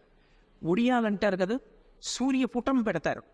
ఉరుగులు సూర్యపుటంతో చేస్తారు. ఏడాదంతా నిలబడాలనుకున్నటువంటి పదార్థాలకి సూర్యపుటం పెడతారంటే మామిడి ముక్క తీసుకెళ్లి ఎండలో పెడితే ఉరుగైతే బూజు పట్టదు, ఏడాది నిలవ ఉంటుంది. మళ్ళీ ఎప్పుడెప్పుడు భర్తకి బిడ్డలకి ఆరోగ్యం నిలబడడానికి అవసరం అనుకుంటుందో అప్పుడప్పుడు ఆ మామిడికాయతో ఇంటి ఇల్లాలు వంట చేసి వాళ్ళకి వడ్డిస్తుంది. కాబట్టి ఇవి సూర్యపుటంతో ఉపయోగిస్తారు. ఆ సూర్యుడు ఒక ఉపకారం కాదు, ఆయన యొక్క కిరణ స్పర్శ చేత అంతటి మహోపకారాన్ని చేస్తూ ఉంటాడు. ఓ రామ, అదిగో అంతటి మహోపకారం చేసేవాడు, అదిగో నీ ఎదుట ప్రకాశిస్తున్నాడు పరబ్రహ్మం, అంతటి మహోపకారి. సాధారణంగా మీరు లోకంలో చూడండి, 2 లక్షణములు ఉన్నవాడి దగ్గరికి వెళ్ళి మీరు ఏదైనా చెప్తే మీకు తృప్తి ఉంటుంది. ఒకటి, ఆయన వినాలి. మీరు వచ్చి నాకు ఏదో కష్టం చెప్తున్నారనుకోండి, నేను ఇటుపక్కకి తిరిగి ఇంకోటి ఏదో వింటున్నాను అనుకోండి, మీరు చెప్తున్న వారికి చాలా బాధ కలుగుతుంది. నేను ఇంత కష్టం చెప్తుంటే ఆయన అటు తిరిగి ఇంకొకటి ఏదో వింటున్నారు. లేకపోతే నేను 2 చెవుల్లో దూదులు ఎట్టుకున్నాను అనుకోండి, అంటూ విని అన్నాను అనుకోండి, అసలు విన్నానా వినలేదా ఎవరికి తెలుసు? తెలీదు. లోకంలో ఉన్న దేవతామూర్తులందరూ కూడా చెవులకు పెద్ద పెద్ద కర్ణాభరణాలు ఎట్టుకుంటారు. ఒక్క విఘ్నేశ్వరుడు మాత్రం శూర్పకర్ణం, ఏనుగు చెవులు కాబట్టి ఏమీ పెట్టుకోడు, ఆడిస్తూ పెట్టాడు. అందుకే విఘ్నేశ్వరుడికి చెప్పడం అంత సంతోషం ఎవరికి చెప్పినా రాదు. 2, మన ఎదురుగుండా అలా నిలబడి వినేవాడు ఎవరంటే సూర్యభగవానుడు. ఆయనకి చెప్పుకున్నంత తృప్తి ఇంకొకటి వినాయకుడి దగ్గర కూడా రాదు. ఎందుకో తెలుసా? నేను ఒక విషయం మీతో చెప్పాను అనుకోండి, కష్టం వచ్చి చెప్పగానే మీరు చిలించిపోయి, ఏం బెంగపెట్టుకోకండి కోటేశ్వరారు, మీరు నమ్ముకున్న భగవంతుడు మిమ్మల్ని కాపాడతాడని మీ 2 చేతులు వేసి నా భుజాల మీద ఇలా తట్టారనుకోండి, నాకెంత సంతోషంగా ఉంటుంది. కిరణములు కరములు చేతులు అయినప్పుడు నేను ఆయన దగ్గరికి వెళ్ళి కష్టం చెప్పాననుకోండి, ప్రాతకాలంలో ఉదయిస్తుండగా ఆయనకి ఏదో కష్టం చెప్పుకుని నమస్కారం చేశాననుకోండి, ఆయన కిరణములు నా ఒంటి మీద పడతాయి. అంటే ఆయన చేతులతో ఇలా తట్టి, ఏం బెంగపెట్టుకోపోయి నేనున్నాను కదూ అంటున్నాడు. ఇక దీనికి బెంగ. అంతటి ఉపశాంతినివ్వగలిగినటువంటి బింబం, పరబ్రహ్మస్వరూపం, అదిగో ఆ సూర్యనారాయణ, అదిగో ఆ ఆదిత్యుడు, రశ్మిమంతం. మనం కాదయ్యా, ఈ శాంతి పొందిన వాళ్ళు ఎవరో తెలుసా? బ్రహ్మగారు, శ్రీ మహావిష్ణువు, పరమశివుడు, వీళ్ళు 3 సూర్యుడు ఉన్నాడు కదా అని చెప్పి పరమప్రశాంతంగా కాలం గడిపేస్తూ ఉంటాడన్నాడు వయూరకవి. వయూరకవని ఒక మహానుభావుడు, ఆయనకి కుష్ఠవ్యాధి వచ్చింది ఒకప్పుడు. కుష్ఠవ్యాధి ఎలా పోతుందన్నారు. వ్యాధి పోవాలంటే ఒక్క సూర్యోపాసన చేత పోతాయి. అనేక వ్యాధులకు పరిష్కారం సూర్యోపాసన. అసలు నిజానికి ఆరోగ్యమే ఆయన అనుగ్రహం. ఆరోగ్యం భాస్కరాదిచ్చేత్. అందుకే ఆయన నమస్కార ప్రియుడు. ఒక్క నమస్కారం చేస్తే చాలు. అంటే ఆయనకి దండం పెట్టేవాళ్ళు లేనిది కాదు తన ఉద్దేశం. అత్యంత సులభుడు, తేలికగా వశుడవుతాడు. ఇలా అంటే చాలు. మనస్ఫూర్తిగా 5 జ్ఞానేంద్రియాలు, 5 కర్మేంద్రియాలు, 11వదైన బుద్ధి స్థానాన్ని ఇలా అంటే చాలు. అందుకే సూర్య నమస్కారాలని ప్రత్యేకంగా ఒక ప్రయోగం మనకి సనాతన ధర్మంలో పూర్వం పిల్లలకి కూడా నేర్పేవారు ఆ సూర్య నమస్కారం. అందులోనే వ్యాయామం కూడా ఇమిడి ఉంది. సూర్యకిరణములలో ఉండేటటువంటి తేజస్సుని శరీరం పుచ్చుకోవడానికి వీలుగా అందులో మార్గాన్ని వ్యవస్థీకృతం చేస్తారు. అటువంటి సూర్యుడు ఎవరున్నాడో ఆయన కిరణముల చేత ఇన్ని కార్యములను చేస్తున్నాడు. కాబట్టి అసలు నిజానికి ఎవరు చెయ్యాలో ఆ సృష్టికర్త, స్థితికర్త, ప్రళయకర్త పరమప్రశాంతంగా ఉన్నారన్నాడు మయూరకవి. ఆయనకి మయూర శతకం చేసిన తర్వాత కృష్ణవ్యాధి పోయింది. ఆఖరి పద్యం రాయగానే పోయింది. ఆయన అంత గొప్ప అనుగ్రహం సూర్యనారాయణమూర్తి. ఆయన ఏమిటండి, లోకంలో సూర్యోపాసనం చేసి అభ్యున్నతిని పొందిన వాళ్ళు ఎందరో ఉన్నారు. ఆంధ్రదేశానికి చెందిన సర్వమంగళ శాస్త్రి గారు ఒకనకొకప్పుడు పూరీ క్షేత్రానికి వెళ్ళారు. పూరీ క్షేత్రానికి వెళితే జగన్నాథస్వామి వారి ప్రసాదాన్ని రావ్యాకలో పెట్టారు. పెడితే ఆయన తింటున్నారు కూర్చుని. తింటుంటే ఎవరో ఒక ఓడ్ర పండితుడు వచ్చాడు. ఈయన్ని ఎలా అయినా కొంచెం ఇబ్బంది పెట్టాలని ఆయన అన్నాడు, అయ్యయ్యో రావ్యాకలో ప్రసాదం తింటున్నారా? రావ్యాకు స్వామి పడుకునే ఆకు కదూ, ఆయన పడుకునే శీలం కదూ, వటపత్రశాయి. రావ్యాకు మీరు పడుకుంటాడు కదూ, అటువంటి స్వామి పడుకునేటటువంటి ఆకుని, అదే మర్రి, దాన్ని మీరు అందులో పెట్టుకుని ప్రసాదం తింటున్నారా? తప్పు కదా. స్వామి పడుకునేటటువంటి శయనాన్ని మీరు ఎంగిలి చేశారా అన్నాడు. ఆయనకి కోపం వచ్చింది సర్వమంగళ శాస్త్రి గారు. కోపం వచ్చి ఆయన అన్నారు, నేను స్వామి పడుకునేటటువంటి ఒక ఆకుని ఎంగిలి చేశాను, మీరు స్వామి అవతారాల్లో ఒక అవతారాన్ని మింగేస్తారు కదా అన్నాడు. ఎందుకంటే ఓట్ర దేశంలో ఒక ఆచారం ఉంది, చేపని జలపుష్పం అంటారు, శాకాహారం, నీటి పువ్వు అని చెప్పి తినేస్తారు చేపని. మీరు అవతారాల్లో ఒకటి కదా, మరి మత్స్యావతారం, మీరు ఒక అవతారాన్ని తినేస్తున్నారు కదా అన్నారు సర్వమంగళ శాస్త్రి గారు.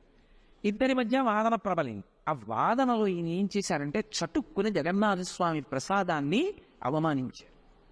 ఆ కోపంలో కృత పాపం నపుర్యాప్త కుంటూ అన్యాద్గురునపి కృత పురుషయావాస నరన్ సాధు నదించిపోయితే, ఆ కోపం వచ్చేసిన వాడికి ఎవరితో ఎలా ప్రవర్తించాలో తెలియదు. చటుక్కున జగన్నాథస్వామి ప్రసాదాన్ని తిరస్కరించి అవమానించారు.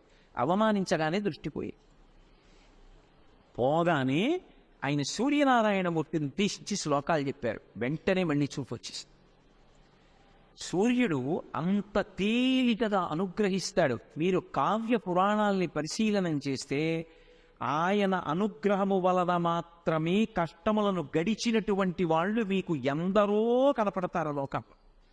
అసలు మహాభారతంలో ధర్మరాజు గారికి పెద్ద సంకటం వచ్చింది ఒకప్పుడు. ఆరణ్య పర్వంలో ఆయన వెంట కొన్ని వేల మంది బ్రాహ్మణులు వెళ్ళారు. వీళ్ళందరికీ అన్నం పెట్టడం ఎలా అన్న సమస్య వచ్చింది. అప్పుడు సూర్యోపాసన చేశాడు. సూర్య భగవానుడు వచ్చి అక్షయ పాత్ర ఇచ్చాడు. ధర్మం కదూ, ఆఖరణ ఇంటి ఇల్లాలు తింటుంది. నీ భార్య ద్రౌపదీదేవి ఇంటిలో ఆఖరణ భోజనం చేశాక ఇక ఆ రోజున అన్నం ఇవ్వదు. ఆమె తిననంతసేపు ఎంతమంది అతిథులు వచ్చినా ఇందులో వచ్చి పదార్థాలు వస్తూనే ఉంటాయి. ఆ అక్షయ పాత్ర వలన ఇన్ని వేల మంది బ్రాహ్మణులకు భోజనం పెట్టి తేజస్సుని సంతరించుకుని ధర్మరాజు గారి కురుక్షేత్రంలో గెలిచాడు. కారణం ఎవరు? మహానుభావుడు సూర్యనారాయణమూర్తే. ఒకటా రెండా, ఎన్ని సందర్భాలలో ఎంతమందిని అనుగ్రహించాడో. ఆ కృతజ్ఞతా భావము మనసులో ఉంటే చాలు. అందుకని పూజయస్వ. ఆ భావన లేకుండా ఏదో యాంత్రికంగా కలవద్దు. ఆ కృతజ్ఞతాభావంతో ఒక్క నమస్కారం చేయి చాలు. వివస్వంతం, ఇందాక నేను మీతో మాట అన్నానే, అది మయూరక విభావనే. ఆయన ఉన్నాడు కాబట్టి బ్రహ్మగారు, విష్ణువు, శివుడు పరమప్రశాంతంగా జీవితం సంతోషంగా ఆనందంగా గడిపేస్తుంటారు సార్. బ్రహ్మగారు సృష్టి చెయ్యాలి. సృష్టి చెయ్యాలంటే ఎప్పుడూ ఏదో కొత్త జీవుణ్ణి ఒక శరీరంలోకి ప్రవేశపెట్టాలి. వాడు చేసిన కర్మ ఏమిటో చూడాలి, దానికి తగిన శరీరాన్ని నిర్మాణం చేయాలి, అందులో పెట్టాలి. ఆ లలాటమనందు వాడు ఏమనుభవించాలో రాయాలి, ప్రారంధాన్ని నిర్ణయం చెయ్యాలి, సంచితంలోంచి తీసేయాలి. ఈ జీవుణ్ణి ఎవరి కడుపులోకి వెళ్ళాలో చూడాలి, ఆ కడుపులోకి పంపించాలి, వాడి ప్రారంధం అనుభవించడానికి శరీరం ఇచ్చి పంపించాలి. అదే పని అలా తెస్తూనే ఉండాలి, రాస్తూనే ఉండాలి, సృష్టి చేస్తూనే ఉండాలి, పంపిస్తూనే ఉండాలి. ఒక రకమైన ప్రాణినా ఎన్ని శరీరాలు సృజించాలో. కానీ ఆయన్ని ఎప్పుడు చూడండి, ఎప్పుడైనా అలా పట్టుకుని ఏదో రాసుకుంటూ కనపడతాడా? హాయిగా పద్మంలో కూర్చుని ఇలా రెండు చేతులు ఒళ్ళో పెట్టుకుని అర్ధనిమీలిత నేత్రాలతో 4 ముఖాలతోటి వేదం చెప్తూ తనలో తాను రమించిపోతుంటాడు. ఎందుకని? సృష్టికర్తగా తాను చేయవలసిన కర్తవ్యాన్నంతటినీ కిరణములతో సూర్యనారాయణమూర్తి చేసేస్తున్నాడు. అందుకని సృష్టికర్త సంతోషంగా ఉన్నాడు. ఇక స్థితికర్త శ్రీ మహావిష్ణువు. లోకంలో ఎవరికైనా ఆపద వస్తే వెంటనే రక్షించడం విష్ణువు యొక్క కర్తవ్యం. అది సూర్యనారాయణమూర్తి చేస్తున్నాడు. మహాభారతంలో విరాట పర్వంలో ద్రౌపదీదేవికి తప్పలేదు, కీచకుడి యొక్క గృహానికి వెళ్ళవలసి వచ్చింది. ఆ కీచకుడి యొక్క అక్కగారు ఒత్తిడి చేసిన కారణం చేత పాత్ర పట్టుకుని మద్యం తీసుకురావడం కోసం ఆ ఇంటికి ఎడుతోంది. ఆవిడికి తెలుసు కీచకుడి ప్రవర్తన సరిగా ఉండదని. ఎవరు తనని రక్షించేవారు? మహాపతివ్రత. అదే ఒక్క నమస్కారం చేస్తే చాలు, ఆ వినయం ఉంటే, ఆ కృతజ్ఞతా భావం ఉంటే ఉత్తర క్షణంలో పలుకుతాడే. స్థితికర్త అయి విష్ణువై కాపాడుతాడు. ఒక్క నమస్కారం చేసిందంటే సూర్యుడి వంక తిరిగి, నా పాతివ్రత్యాన్ని రక్షించు, నేనే కీచక మందిరంలోకి వెడుతున్నాను, నన్ను రక్షించే వాళ్ళు ఇక్కడ ఎవరు లేరు, అజ్ఞాతవాసం నడుస్తోంది, భగవన్ మీరు తప్ప నాకు దిక్కు లేరందంతే. వెంటనే ఎవరికీ కనపడకుండా ఉండేటటువంటి ఒక గొప్ప రాక్షసుడిని పంపించాడు. నిజానికి ద్రౌపదీదేవితో లేదు కీచకుడిని, ఆయన తోచేస్తే పడిపోయాడు. ఎంత పడిపోయాడంటే లేచి సర్దుకునే లోపల ద్రౌపదీదేవి పారిపోయింది. అందుకు నిలబడింది భారతం. లేకపోతే ఏమవునో, ఆవిడ శాపం ఇచ్చేస్తే అసలు అజ్ఞాతవాసం భంగం అయిపోను. కానీ సూర్యనారాయణమూర్తి కాపాడి నడిపించాడు మహానుభావుడు. అటువంటి సూర్యుడి పట్ల కృతజ్ఞతతో వినయంతో ఒక్క నమస్కారం చేయి, నిన్ను కాపాడతాడు. ఆయన విష్ణువు ఈ లోక సంరక్షణం చేస్తున్నాడు. అందుకని శ్రీ మహావిష్ణువు పరమ సంతోషంగా పాలసముద్రంలో హాయిగా ఆదిశేషుడి మీద భార్యతో కాళ్ళు పట్టించుకుంటూ పడుకోడు. మరి లక్ష్మీ మహీత తరురూప నిజానుభావ లీలాది దివ్య మహిషీకర పల్లవానాం ఆరుణ్య సంక్రమణ దక్కిల సాంద్ర రాగౌ శ్రీ వెంకటేశ చరణౌ శరణం ప్రపద్యే అంటున్నావా లేదా? తెల్లవారు లేస్తే ఆ తల్లి పాద సంవాహనం చేస్తుంటే హాయిగా ఆదిశేషుడి మీద అలా పడుకుని ఉంటున్నాడు. ఎందుకని? ఈయన చెయ్యవలసిన కర్తవ్యాలన్నీ అదిగో ఆయన చక్కగా చేసి పెట్టేస్తున్నాడు. కాబట్టి బ్రహ్మ కర్తవ్యాన్ని ఆయనే చేస్తున్నాడు, విష్ణు కర్తవ్యాన్ని ఆయనే చేస్తున్నాడు. ఇక శంకరుడి కర్తవ్యం జ్ఞానం ఇవ్వాలి లోకానికి. స్వల్పకాలిక ప్రళయం అంటే నిద్రపుచ్చాలి. నిద్రపోయేమో ఏం చేస్తాం? లైట్లన్నీ ఆర్పేసి చిన్న దీపం, ఒకటి దీపం నేను ఇంట్లో పడుకోకూడదు కాబట్టి చిన్న దీపం పెట్టుకుంటాం. సూర్యుడు ఏం చేస్తున్నాడు? మీ అందరూ బజ్జోండ్రా అని చెప్పి తాను పక్కకెళ్ళి చిన్న దీపం వెలుతురు చంద్రబింబాన్ని పెట్టి తన ప్రకాశం చేత దాన్ని వెలిగించి తాను పక్కకి తప్పుకొని నిద్రపుచ్చుతున్నాడు. మరి శివుడు అయ్యాడో లేదా? ఆత్యంతిక ప్రళయంలో శంకరుడు జ్ఞానం ఇచ్చి మోక్షం ఇస్తాడు, అనుగ్రహం. అటువంటి శంకరుడు చేసేటటువంటి పనిని సూర్యనారాయణమూర్తి జ్ఞానకారకుడై అంతర్తిమిరాన్ని పోగొడుతున్నాడా లేదా? మహాపురుష స్వరూపమై ఉన్నాడు. ఉన్నప్పుడు మరి అనుగ్రహిస్తున్నాడు కాబట్టి ఆయన శంకరుడు అయ్యాడు. కాబట్టి శంకరుడు ఎక్కడికైనా విహారయాత్రకి వెళ్ళామనుకోండి, నేను ఒక్కడనే వెళ్ళాను అనుకోండి, పాపం అది ఉంటే బాగుండు, అది ఉంటే బాగుండు, అది ఉంటే బాగుండు అని అస్తమానం గుర్తొస్తుంటే ఏమి సంతోషం. అది వచ్చేస్తే సంతోషం. అస్తమానం రమ్మంటే అబ్బా మీకంటే అస్తమానం ఇలా ప్రవచనాలని వెళ్ళడం అలవాటు, కానీ ఇంట్లో కొద్దిగా పనుంది, చుట్టాలు వస్తారు, వాళ్ళు వస్తారు, వీళ్ళు వస్తారు, ఈసారికి మీరు ఒక్కరు వెళ్ళండి అనొచ్చు ఎప్పుడైనా. అలా ఎప్పుడైనా అంటే తను విహారం చేసేటప్పుడు అంత సంతోషంగా ఉండాలి. శంకరుడు తన శరీరంలో అర్ధ శరీరం పార్వతీదేవికి ఇచ్చేసి ఇక రానడానికి వీల్లేదుగా, ఇంకో పనుందనడానికి వీల్లేదుగా. అర్ధ శరీరం పార్వతీదేవికి ఇచ్చేసి చక్కగా హిమవత్పర్వతం మీద ఉత్సాహంగా తిరుగుతుంటాడు. ఎందుకని? ఆయన చేసే పని ఈయన చేసి పెట్టేస్తున్నాడు కాబట్టి. ఇన్ని దేనితో? కిరణములతో. రశ్మిమంతం. అంతటి మహోపకారం నీకు నాకు కాదు రామా, సృష్టికర్తకి స్థితికర్తకి ప్రళయకర్తకి చేస్తున్నాడు. వాళ్లే ప్రశాంతంగా ఉన్నారంటే ఈయన కారణం. అటువంటి వాడు నిన్ను రావణుడి విషయంలో యుద్ధంలో గెలిపించలేడని ఎందుకు అనుకుంటున్నావు? ఏది? ఒక్క నమస్కారం చెయ్యి చాలు, ఆయన శక్తిని అనుగ్రహిస్తాడు. ఇప్పటి వరకు నీలో ఉన్నటువంటి ఏ శక్తి నీకు జ్ఞాపకాన్ని రాకుండా శోకము కప్పి చింతగా మార్చిందో ఆ చింత తొలగుతుంది, ఉత్సాహాన్ని పుంజుకుంటావు. అంతే, స్ఫురణకొస్తాయి రావణ మరణం తథ్యం. కాబట్టి పూజయస్వ వివస్వంతం, ఆ సముద్యంతం. అటువంటి సూర్యుడికి ఉదయించే లక్షణం ఉన్నది. నిజానికి ఆయన కాదు ఉదయించేది. ఎందుకనంటే భూమి తన చుట్టూ తాను తిరుగుతూ సూర్యుడి చుట్టూ తిరుగుతూ ఉంటుంది. తిరుగుతున్నప్పుడు తన చుట్టూ తాను తిరగడంలో రెయిన్బోళ్ళు ఏర్పడుతున్నాయి. నిజానికి సూర్యునికి ఉదయము లేదు, సూర్యునికి అస్తమయము లేదు. కానీ ఆయనే పరబ్రహ్మమై భూమి తన చుట్టూ తాను తిరిగేటట్టుగా చేసి రాత్రింబవళ్ళు ఏర్పాటు చేసి లోకాన్ని కాపాడుతున్నాడు. అదే రోహిణీ కార్తీతో రాత్రి పగలు ఉండిపోయింది అనుకోండి, పడగమా? రాత్రింటూ ఒకటి వస్తోంది కాబట్టి అమ్మయ్యా అని వీధుల మీద వచ్చి కూర్చొని ఇవాళ ఎంత ఉష్ణోగ్రత అని చెప్పుకుని ఎండుటాకులు కాలిపోతున్నాయి బాబోయ్, గోడలు వేడికిపోయి అని శుభ్రంగా ఉన్న చొక్కా బనీను కూడా విప్పేసి ఓ తువ్వాలోటి భుజం మీద వేసుకుని అది పెట్టి విసురుకుంటూ వీధిలో నొలకమంచం వేసుకు పడుకుని ఆనందపడిపోతున్నాడు చంద్రబింబాన్ని చూస్తూ ఏదో గుర్తొచ్చిన పద్యాలు చెప్పుకుంటూ. ఆయన పక్కకి తప్పుకోవడం బట్టి కదా, దానికోసమని భూమి తన చుట్టూ తాను తిరిగేటట్టు చేశాడు. తిరుగుతూ సూర్యుడి చుట్టూ తిరుగుతున్న ఋతువుల కోసమే. ఇన్ని చేసేటప్పుడు నిజానికి ఆయనకి ఉదయించడం అన్నమాట అన్వయం కాకపోయినా భూమి తన చుట్టూ తాను తిరగడంలో ఉదయం వేళ ఉదయం కనబడుతోంది. ఆ సూర్యోదయం సామాన్యం కాదు. అది అక్కడ మహానుభావుడు అగస్త్యుని యొక్క హృదయం సముద్యంతం. ఆ సూర్యోదయం ఉన్నదే రామ, అది పరమాత్మ. అసలు అది చైతన్య స్ఫోరకం. శంకరాచార్యులు వారు సౌందర్యలహరి చేస్తూ ఒక అద్భుతమైన మాట వాడతారు అమ్మవారి విషయం. అవిద్యానామంతస్తిమిరమిహిరో ద్వీపనగరి జడానాం చైతన్యస్తబకమకరం దశ్రుతిచరీ దరిద్రాణం చింతామణిగుణనికా జన్మజలధౌ నిమగ్నానాం దంస్ట్రా మురరిపౌరాస్య భవతి అంటారు. ఆవిడ విషయంలోట ఆవిడ ఎంత ఉపకారం చేస్తుంది అంటే అవిద్యానామంతస్తిమిరమిహిరోద్వీపనగరి జడానాం చైతన్య స్తబక మకరంద శృతి చేరి. ఏదో లోపల నుంచి మకరందం ఒక్కసారి పైకి వెల్లువలా పైకి కన్నేస్తే ఎలా ఉంటుందో ఆవిడ చెడుని ఎందు చైతన్య ప్రవాహం చేస్తుంది. అలా ఉంటుంది సూర్యోదయం. అసలు సూర్యోదయం అనేటటువంటిది తనంత తానుగా పరమాద్భుతమైనటువంటి కాలం.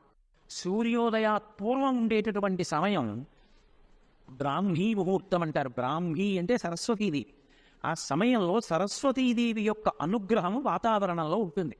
అందుకే ఆ సమయంలో ధ్యానం చేసినా పూజ చేసినా మనసు తనంత తానుగా నిలబడి ఈశ్వరానుగ్రహాన్ని పుచ్చుకోవడానికి సిద్ధంగా ఉంటుంది.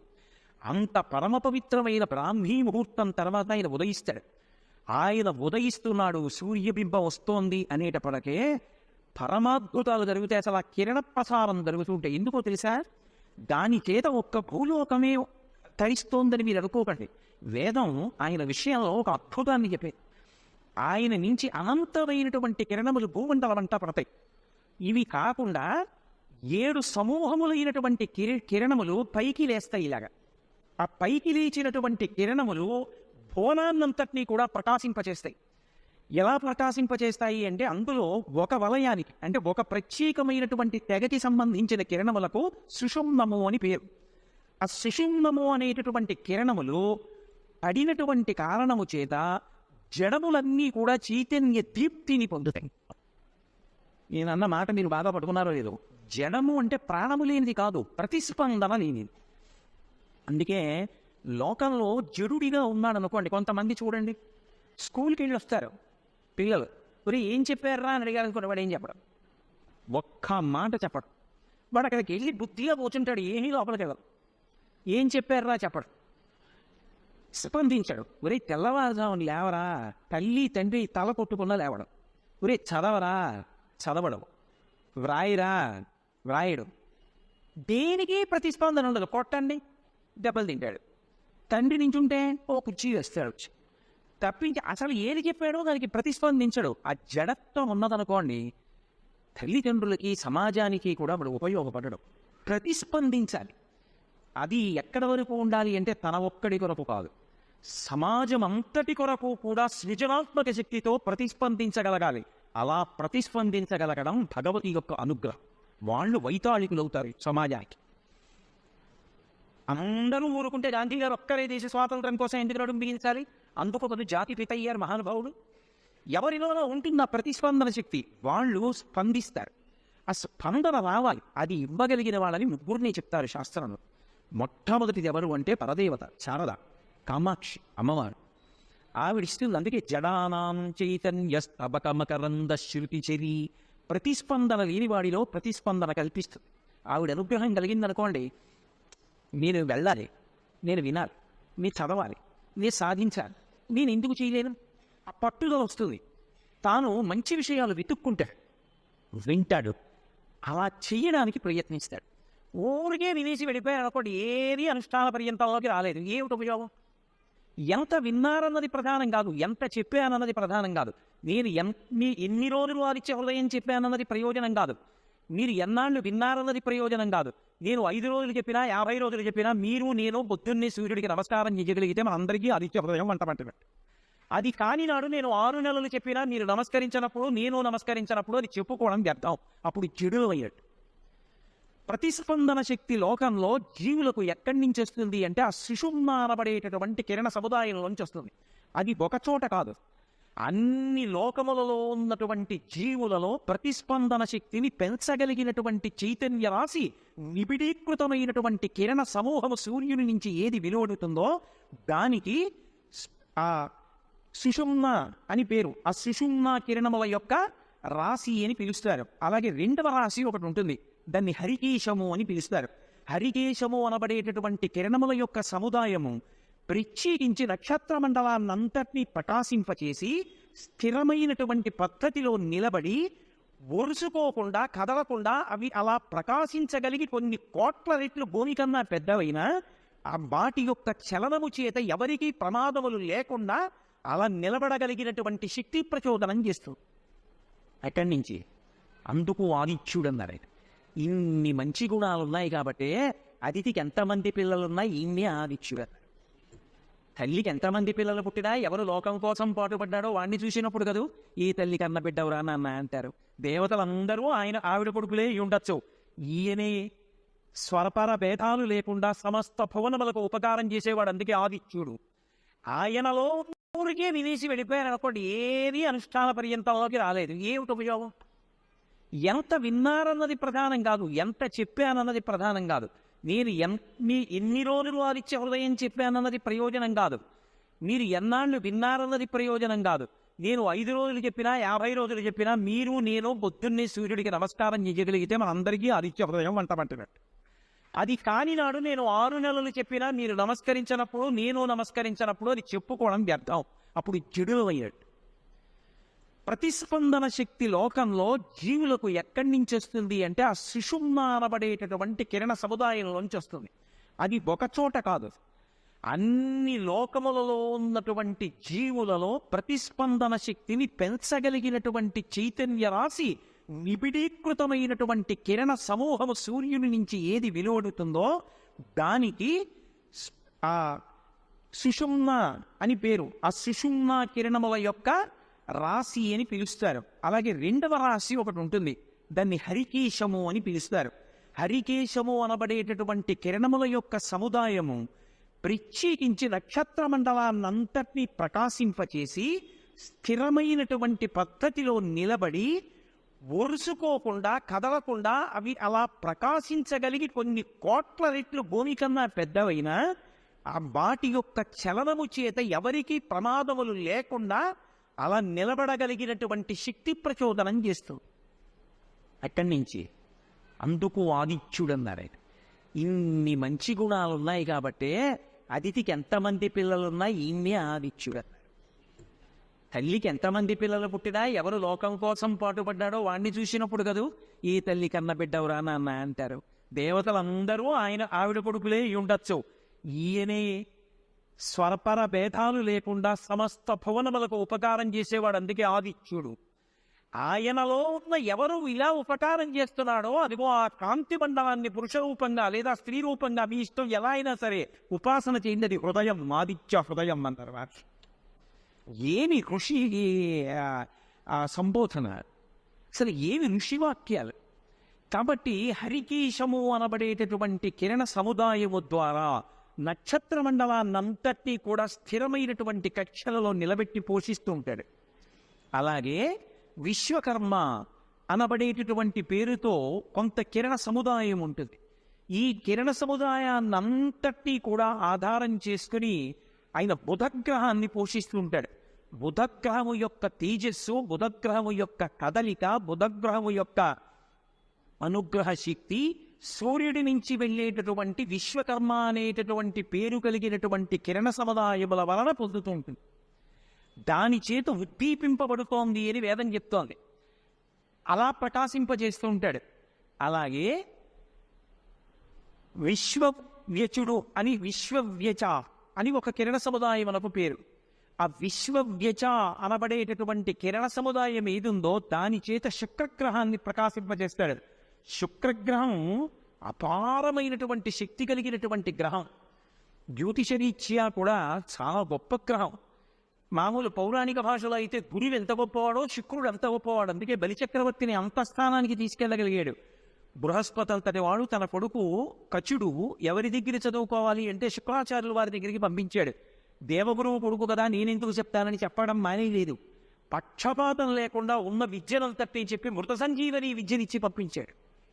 అటువంటి శుక్రగ్రహం ఏదైతే ఉందో ఆ శుక్రుడిని ఒకప్పుడు శంకరుడు మింగేశాడు కోపం వచ్చి. ఆయన శివుడి కడుపులోకి వెళ్ళి స్తోత్రం చేశాడు. అదో అద్భుతమైన స్తోత్రం మహాపురాణం. అటువంటి శుక్రుడు ఏ కిరణ సముదాయము చేత ప్రకాశిస్తుంటాడు అంటే సూర్యుని యొక్క కిరణములలోంచి వెళ్ళే విశ్వవ్యజానబడేటటువంటి కిరణ సముదాయము చేత శుక్రగ్రహం ప్రకాశిస్తూ ఉంటాడు. అలాగే సంపద్వసు వేరొక కిరణముల యొక్క సముదాయమునకు ఉన్నటువంటి పేరు. ఆ సంపద్వసు అనబడేటటువంటి కిరణ సముదాయము నుండి వెలువడేటటువంటి ఒక ప్రత్యేకమైనటువంటి శక్తి వలన కుజగ్రహం పోషింపబడుతుంటది. లోహిత మపుహు అంటారు మూక పంచశతిలో, ఎర్రటి రంగులో ఉంటుంది ఆ గ్రహం. ఆ గ్రహానికి అంత శక్తి రావడానికి కారణం ఎక్కడిది అంటే సూర్యుని నుంచి వెళ్ళేటటువంటి ఆ సంపద్వసు అనబడేటటువంటి కిరణ సముదాయములలోని తేజస్సు చేత పోషింపబడుతూ ఉంటుంది కుజగ్రహం. అలాగే ఆ తర్వాత వచ్చేటటువంటిది మహానుభావుడు ఆ గురుగ్రహం, బృహస్పతి గ్రహం. అసలు జాతకంలో మిగిలిన గ్రహాలన్నీ ఎలా ఉండనివ్వండి, ఒక్క గురుగ్రహం వీక్షణం బాగుందనుకోండి, మిగిలిన గ్రహాలన్నీ సరిగ్గా చూడకపోయినా బాధలేదు, గురువు ఒక్కడు కాపాడేస్తారు. గురుగ్రహం ఒక్కటి సరిగ్గా లేదనుకోండి, పాపగ్రహాలకి ఇంత అవకాశం దొరికితే చాలా పడబడతాయి. గురుగ్రహం కానీ బలహీనపడితే దాన్ని మళ్ళీ బలవత్తరంగా చేసుకోవడానికి సాధనమిచ్చినటువంటి ఘనత ఈ దేశంలో ఒక్క శంకర భగవత్పాదులకే దక్కింది. అందుకు ఇచ్చారు దక్షిణామూర్తి స్తోత్రం. దక్షిణామూర్తి దర్శనం చేసినా, రోజు దక్షిణామూర్తి స్తోత్రం చేసినా వారికి జాతకంలో గురుగ్రహానికి బలం తక్కువగా ఉన్నా కూడా గురుగ్రహం బలాన్ని పుంజుకుంటుందని శాస్త్ర మర్యాద తెలిసి ఉన్న పెద్దలు చెప్తారు. అంత గొప్పదైనటువంటి గురుగ్రహాన్ని సూర్యుడి నుంచి వచ్చేటటువంటి ఒక ప్రత్యేకమైనటువంటి అర్వర్యామ అంటారు. ఆ కిరణముల యొక్క సముదాయము చేత పోషిస్తూ ఉంటాడు. అర్వర్యాగ దాని పేరు. ఆ కిరణముల యొక్క సముదాయము చేత పోషిస్తాడు. అలాగే స్వరాడ్వసు అని 7వ కిరణ సముదాయం మనకు పేరు. ఆ స్వరాడ్వసు అనబడేటటువంటి కిరణ సముదాయము చేత శనీశ్చర గ్రహాన్ని పోషిస్తాడు. శనైహి చరహ, మెల్లమెల్లగా కదులుతాడు. అందుకని శనైశ్చరుడు అని పేరు. శనీశ్వరుడు కాదు. ఈశ్వర శబ్దం గ్రహాలకి లేదు. గ్రహములు ఈశ్వరానుగ్రహము మీద ఆధారపడతాయి.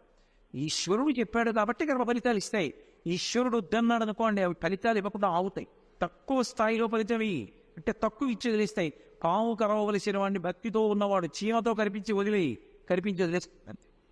అందుకే నవగ్రహాలు కూడా శంకరుడికి ఆభరణమై శ్రీకాళహస్తి క్షేత్రంలో నవగ్రహ కవచం పెట్టుకుంటాడు.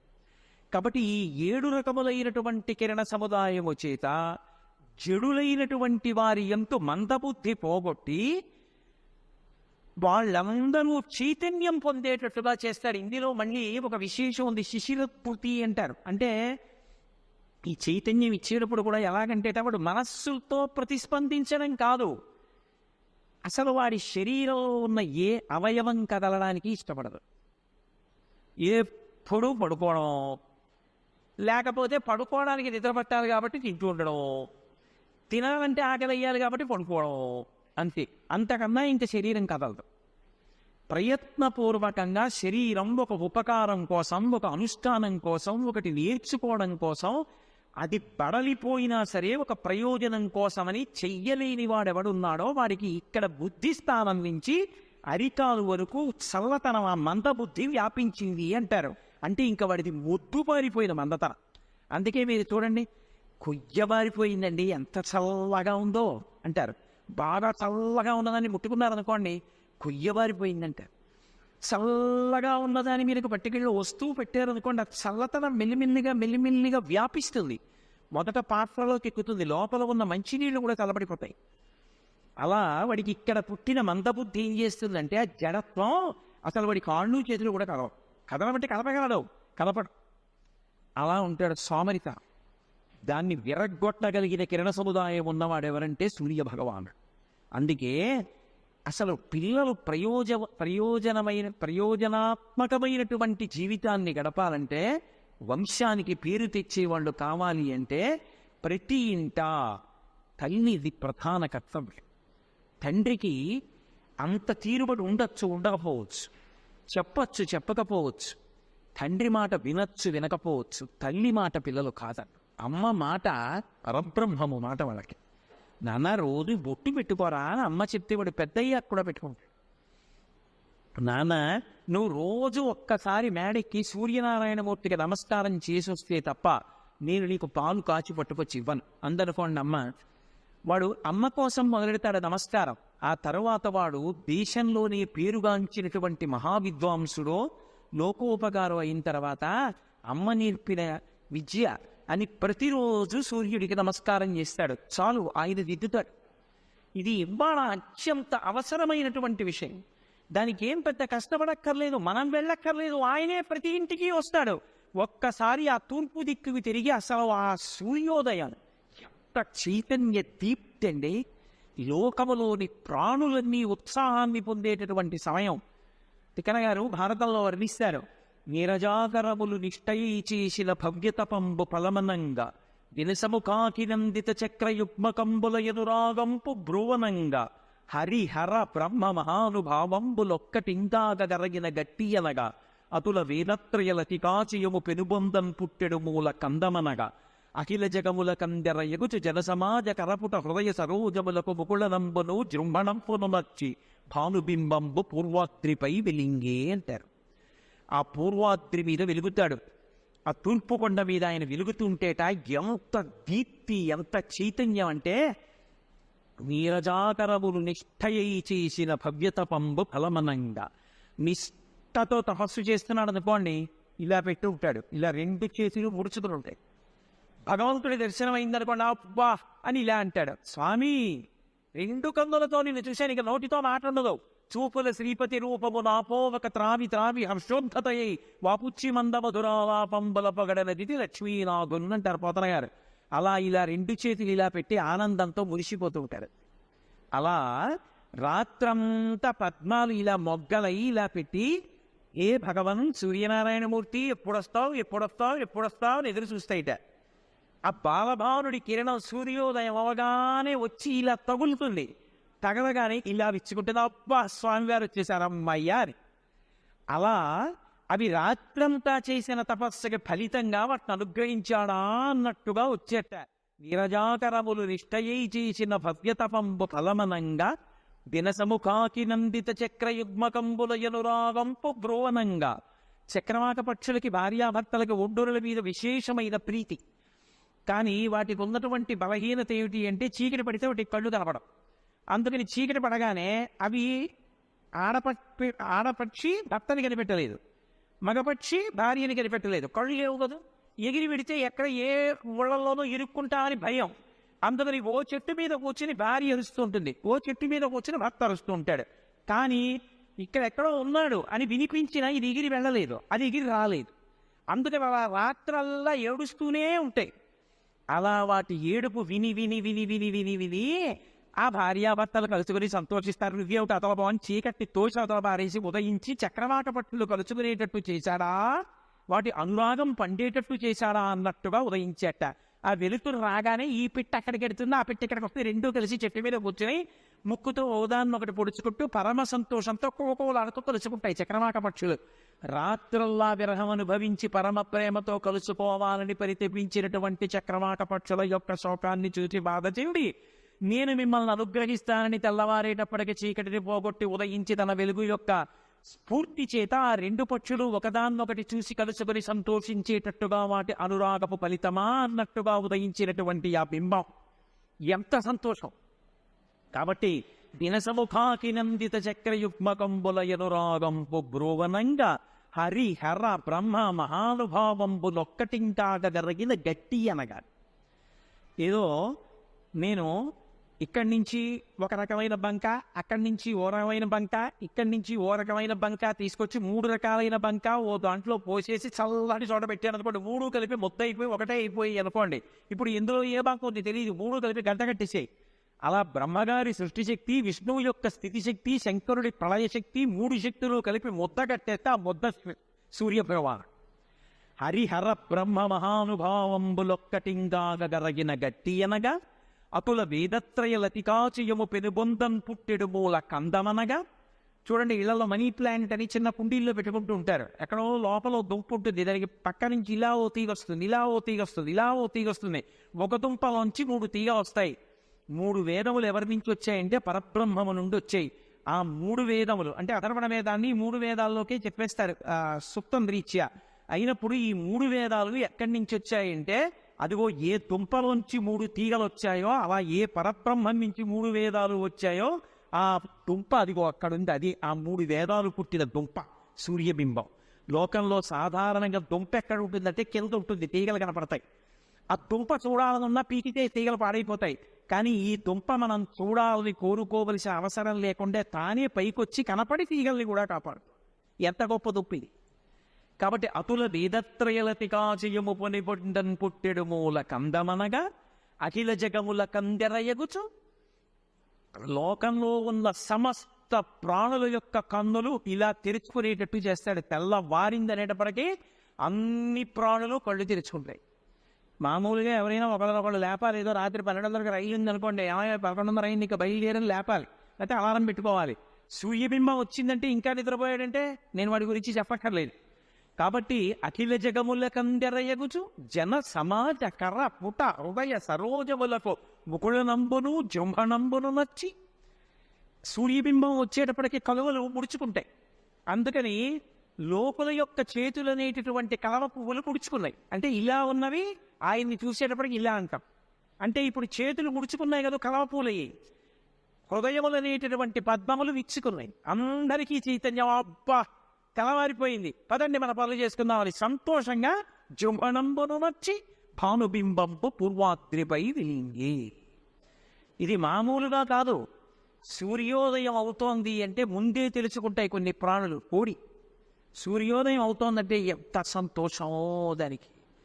మొట్టమొదటి సూర్యోదయం అయిపోతోందని లోకానికి తెలియచేస్తుంది. సుప్రభాతం పాడితే మనం చెప్పట్లేదండి, పరమ సంతోషంతో ఎన్ని ప్రాణులు సూర్యోదయం అవుతోందనేటప్పటికీ ఆనందపడిపోతాయి. భృంగా వళీచమ కరంద రసాను విద్ద చెంగారగీత నిరదై సహసేవనాయ నిర్యాంత్యువాంత సరసీ కమలోదరేభ్య శేషాద్రిశేఖర విభో తవ సుప్రభాతం. భృంగావళీచమ కరంద రసాను విద్ద చెంగారగీత నిరదై సహసేవనాయ. తామరపూలలో ఉండేటటువంటి మకరందాన్ని కడుపు నిండా తాగేసి, ఇదిగో వెంకటేశ్వర స్వామి వారు ఆయన దర్శనం చేసుకుందాం రండి రండి, ఆనంద నిలయానికి తలుపులు తీస్తున్నారని ఈ తామరపూలలో వాలినటువంటి గంటు తుమ్మెదలన్నీ కూడా లేచి చక్కగా గుంపులు గుంపులుగా వెంకటాచలానికి బయలుదేరి వెడుతున్నాయి. ఆ సన్నివేశం చూడటానికి ఎంత అందంగా ఉంటుంది. రసాను విద్ద చంగారగీత నిలదై సహసేవనాయ. అందులో ఆ తుమ్మెదలు చంకారం చేస్తూ పువ్వులమించి వెళ్ళేటటువంటి పరిస్థితి. అసలు అవి సూర్యోదయాన్ని ఎలా కనపడతాయో, ఎలా పెడతాయో పరమాద్భుతం. ఇది నేను మీకు నోటితో చెప్తే అర్థమయ్యేటటువంటి విషయం కాదు. మాకు ప్రత్యేకించి తూర్పుగోదావరి జిల్లాలో భద్రాచలం వెళ్ళడానికి మారేడుమిల్లి అని చెప్పి ఒక అటవీ ప్రదేశం ఉంది. ఆ ప్రదేశంలోంచి వెడుతుంటే ఒకసారి నేను ఉదయం వేళలో భద్రాచలం వెడుతూ ఆ మారేడుమిల్లి అరణ్యంలో వెళ్ళిపోతున్నప్పుడు కొన్ని 100 కార్లు ఆగిపోయి ఉన్నాయి. ఏమైందా కార్లు ఆగిపోయాయి అంటే, లేదండి ఇదంతా కూడా ఇప్పుడు 9 కప్పేసే సమయం, అవి వెళ్ళిపోయే వరకు కార్లు వెళ్ళమన్నాయి. అదేమిటంటే నేను ఆశ్చర్యపోయి దిగబోయాను. దిక్కండి కిందకి దిక్కండి, అద్దాలలోంచే చూడండి అన్నారు. కాసేపటికి వచ్చే తుమ్మెదలు అసలు భూమి ఆకాశములు కనపడలేదు. ఇప్పటికీ వసంత ఋతువులో వస్తాయి కదా, అన్ని తుమ్మెదలు కప్పేసాయి. అంతే కప్పేసి ఇన్ని తుమ్మెదలు అరణ్యాల్లోకి వెళ్ళిపోయాయి మళ్ళీ. బట్ ఏమిటో మరి ఆ సూర్యనారాయణ మూర్తితో సంబంధం. వెళ్ళిపోయిన తర్వాత కారులన్నీ వెళ్ళిపోయాయి. అసలు నిజంగా తుమ్మెదలు కడుపు నిండా తేనె తాగి అవి వచ్చేటటువంటి సన్నివేశం ఆ రొద. అందుకే చూడండి, భక్తులు భగవత్ దర్శనానికి వెళ్ళేటప్పుడు రొద కింద బయలుదేరుతారు. శ్రీశైల సుప్రభాతంలో పాతాళ గంగా జలమజ్జన నిర్మలాంగా భస్మత్రిపుండ్ర సమలంకృత బాలభాగా గాయంతి దేవముని భక్త జనాభవంతం శ్రీమల్లికార్జున విభో తవ సుప్రభాతం అంటారు. పాతాళ గంగలో స్నానం చేసి విభూతి పుండ్రాలు పెట్టుకుని హర హర మహాదేవ శంభో శంకర అంటూ పెద్ద కేకలు వేస్తూ పెడతారు. తీరా అక్కడికి వెళ్ళాక నిశ్శబ్దం. తుమ్మెద పువ్వు దగ్గరికి వచ్చేవరకే అల్లరి, పువ్వు దగ్గరికి వచ్చాక నిశ్శబ్దం. మన మనస్సులు కూడా తుమ్మెదలైతే ఆయన వంక ఒక్కసారి చూసేటప్పటికి నయనార విందం, హస్తార విందం, పాదార విందం, హృదయార విందం, ముఖార విందం, ఏదైనా పద్మమే. అది చూసేటప్పటికి మన మనస్సు అనేటటువంటి బృందం అలా ఉండిపోయి నిశ్శబ్దంగా అనుభవించాలి స్వామి దివ్యమంగళ విగ్రహాన్ని. అందుకు నలుగో స్వామి అలా వస్తున్నాయి. ఈశ ప్రఫుల్లస రసీరు హదాది కేళ పోగద్రుమాదిసు మనోహర పాలికానాం ఆయాతి మందమనిల సహ దివ్య గంధై శేషాద్విశేఖర విభో తవ సుప్రభాతం. ఈశ ప్రఫుల్లస రసీరు హదాది కేళ పోగద్రుమాదిసు మనోహర పాలికానాం. వెదురు పువ్వులు మొదలైనటువంటివి అపురూపంగా ఉంటాయి. అటువంటి పువ్వులు వాటి మించి వచ్చేటటువంటి సువాసన అద్భుతంగా ఉంటుంది. తెల్లవారుజాముని విచ్చుకుని ఆ పువ్వుల మించి వచ్చేటటువంటి వాసన ఉందే, అది గుబాళిస్తోంది స్వామి, తెల్లవారుతోందని గుర్తు నిద్రలే. అసలు ఆ సూర్యోదయం అవుతోందనేటప్పటికీ వాతావరణం అంతా కూడా అంత అద్భుతంగా ఉంటుంది. ఇక్కడ వరకు అనుకుంటాం సముద్యంతం అని పొంగిపోతున్నారు మహానుభావుడు అగస్త్య మహర్షి. ఎందుకో తెలుసా? అసలు అంతరిక్షంలో ఒక వైభవం ఉంటుంది. ఆయన మండలాకారంగా కాదు వెడతాయి ఆయన గుర్రాలు. వెడుతున్నప్పుడు మొట్టమొదట తూర్పు దిక్కున బయలుదేరుతాయి. తూర్పు దిక్కున బయలుదేరుతుంటేనే అరుణోదయం అని మొట్టమొదట ఆయన సారథి కనపడతాడు. ఎర్రటి కాంతులు వస్తాయి. ఆ ఎర్రటి కాంతులు వచ్చేటప్పటికీ తూర్పు దిక్కున దేవేంద్రుడు లేచి నిలబడి, ఇంద్రుడు అధిపతి కదా, సూర్యుడికి నమస్కారం చేస్తాట. చేయగానే ఓ విచిత్రం జరుగుతుంది. మయూరతో వివరించాడు. ఆయన అహల్య విషయంలో గౌతముడు ఇచ్చినటువంటి శాపం చేత ఆయన యొక్క శరీరం అంతా కూడా ఆ కన్నుల కింద కానీ పద్మముల కింద కానీ కనపడతాయి. అది వికారమైనటువంటి స్థితిని పొందింది ఆ గౌతముడి శాపం వల్ల. మీ అందరికీ తెలుసు ఆ విశేషం. అవి పద్మములలా ఉంటాయి ఆ కళ్ళు. సూర్యకిరణములు ఎప్పుడైతే పడ్డాయో ఇంద్రుడి కళ్ళన్నీ విచ్చుకుంటాయిటంటే అంత అందంగా ఉంటుంది కదా సూర్యబింబం. అన్ని కళ్ళు విచ్చుకుంటే ఒళ్ళంతా పద్మాలు విచ్చుకున్న మనిషోడు ఎలా వించుంటే ఎలా ఉంటుందో అలా ఉంటాట ఇంద్రుడు. అప్పుడు అనూరుడు పెద్ద కేకేస్తాట రథాన్ని నడుపుతూ, ఓ ఇంద్ర, నీ ఒళ్ళంతా కళ్ళు, ఆ కళ్ళన్నీ పద్మాల్లా ఉన్నాయి. అదిగో మా స్వామి కిరణాలు పడి నీ ఒంటి మీద ఉన్న పద్మాలన్నీ విచ్చుకున్నాయి. అంటే నీ కన్నులన్నీ విచ్చుకున్నాయి. విచ్చుకుని ఎంత విచిత్రాకృతితో ఉన్నావో రెండు చేతులు ఎత్తి నమస్కరించి సూర్యరథం బయలుదేరిందంటే. అంటే ఇంద్రుడు లేచి నిలబడి తన గణములన్నిటితో నమస్కరిస్తాడు. తూర్పు దిక్కున బయలుదేరి మండలాకృతిగా ఆగ్నేయానికి తిరుగుతాడు. ఆగ్నేయానికి తిరగగానే అనూరుడు వస్తాట. ఓ అగ్ని, ఇప్పటి వరకు నీ కాంతి ప్రజ్వలంగా పైకొచ్చింది. ఇప్పటి వరకు లోకానికి నువ్వు కాంతినిచ్చావు. కానీ నీలోకి ఏ హవిస్సునిస్తారో ఆ హవిస్సును కూడా పుచ్చుకునేటటువంటి పరబ్రహ్మస్వరూపమైన సూర్యనారాయణుడు వస్తున్నాడు. ఆయన కాంతి చేత నీ కాంతి కప్పబడుతోంది. లేచి నిలబడి నమస్కరించంటే అగ్నిహోత్రుడు లేచి సూర్యనారాయణుడికి నమస్కరిస్తాట. మండలాకృతిగా ఆగ్నేయం నుంచి దక్షిణానికి తిరుగుతుంది రథం. తిరిగేటప్పటికీ యమధర్మరాజు దక్షిణ దిక్కుకు అధిపతి. అనూరుడు అరుస్తాట, ఓ యమధర్మరాజా, నువ్వు సూర్యనారాయణమూర్తికి కొడుకువి, నీ తండ్రి వస్తున్నాడు, లేచి నిలబడు. గుర్రాల యొక్క చప్పుడు వినపడ్డా, గుర్రాల యొక్క అరుపు వినపడ్డా, గుర్రాల యొక్క దౌడు వినపడినా దున్నపోతు జడుస్తుంది. జడిసి అటు ఇటు పరిగెడుతుంది. నీ వాహనం మహిషం దున్నపోతు. స్వామి రథం మీద వస్తుంటే ఆయన దివ్యమైన గుర్రముల యొక్క సకిలింపుకి, వాటి యొక్క చప్పుడికి నీ దున్నపోతు కంగారు కూడా అటు ఇటు పరిగెడుతుందేమో, దాన్ని నీ వెనక్కి పెట్టుకో, వెనక్కి పెట్టుకుని ముందుకు నిలబడి తండ్రికి నమస్కారం చేయి అంటాట. యమధర్మరాజు దక్షిణ దిక్కున నిలబడి సూర్యనారాయణమూర్తికి నమస్కారం చేస్తాట. దాటుతుంది, దాటి నైరుతి వైపు గెడుతుంది.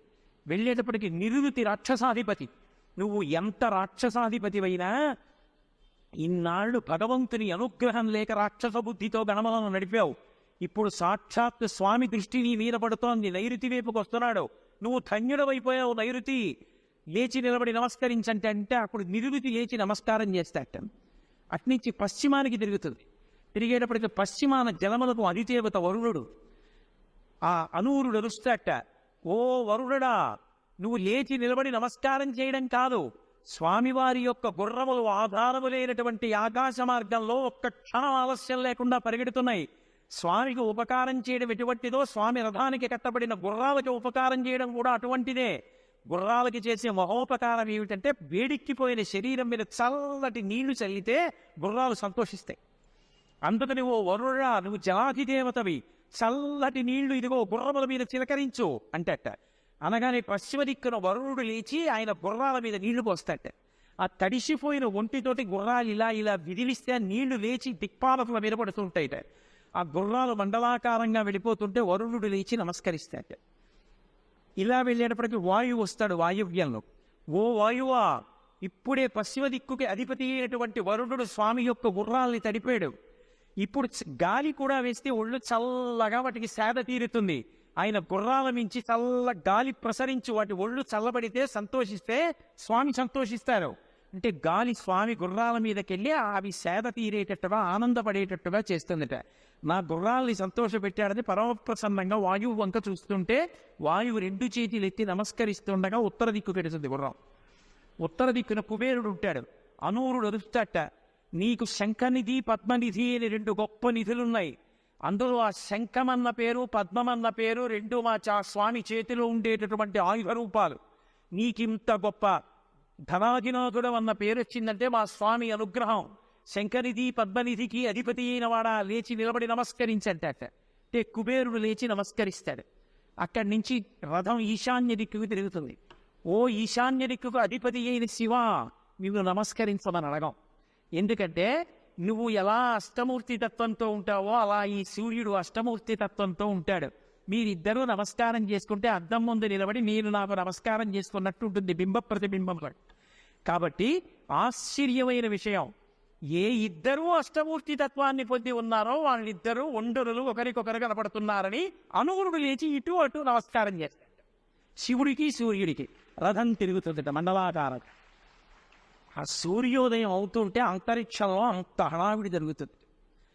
అంత గొప్పగా ఉంటుంది. అది ఇక్కడి నుంచి కాదు, కిరణ సముదాయము చేత ప్రకాశించేటటువంటి సమస్త భువనములు లోకములు గ్రహమండలాల దగ్గర నుంచి ఆయన యొక్క అనుగ్రహంతో ప్రకాశించేటటువంటి సమస్త భూతములు కూడా అంత సంతోషాన్ని పొందుతాయిట.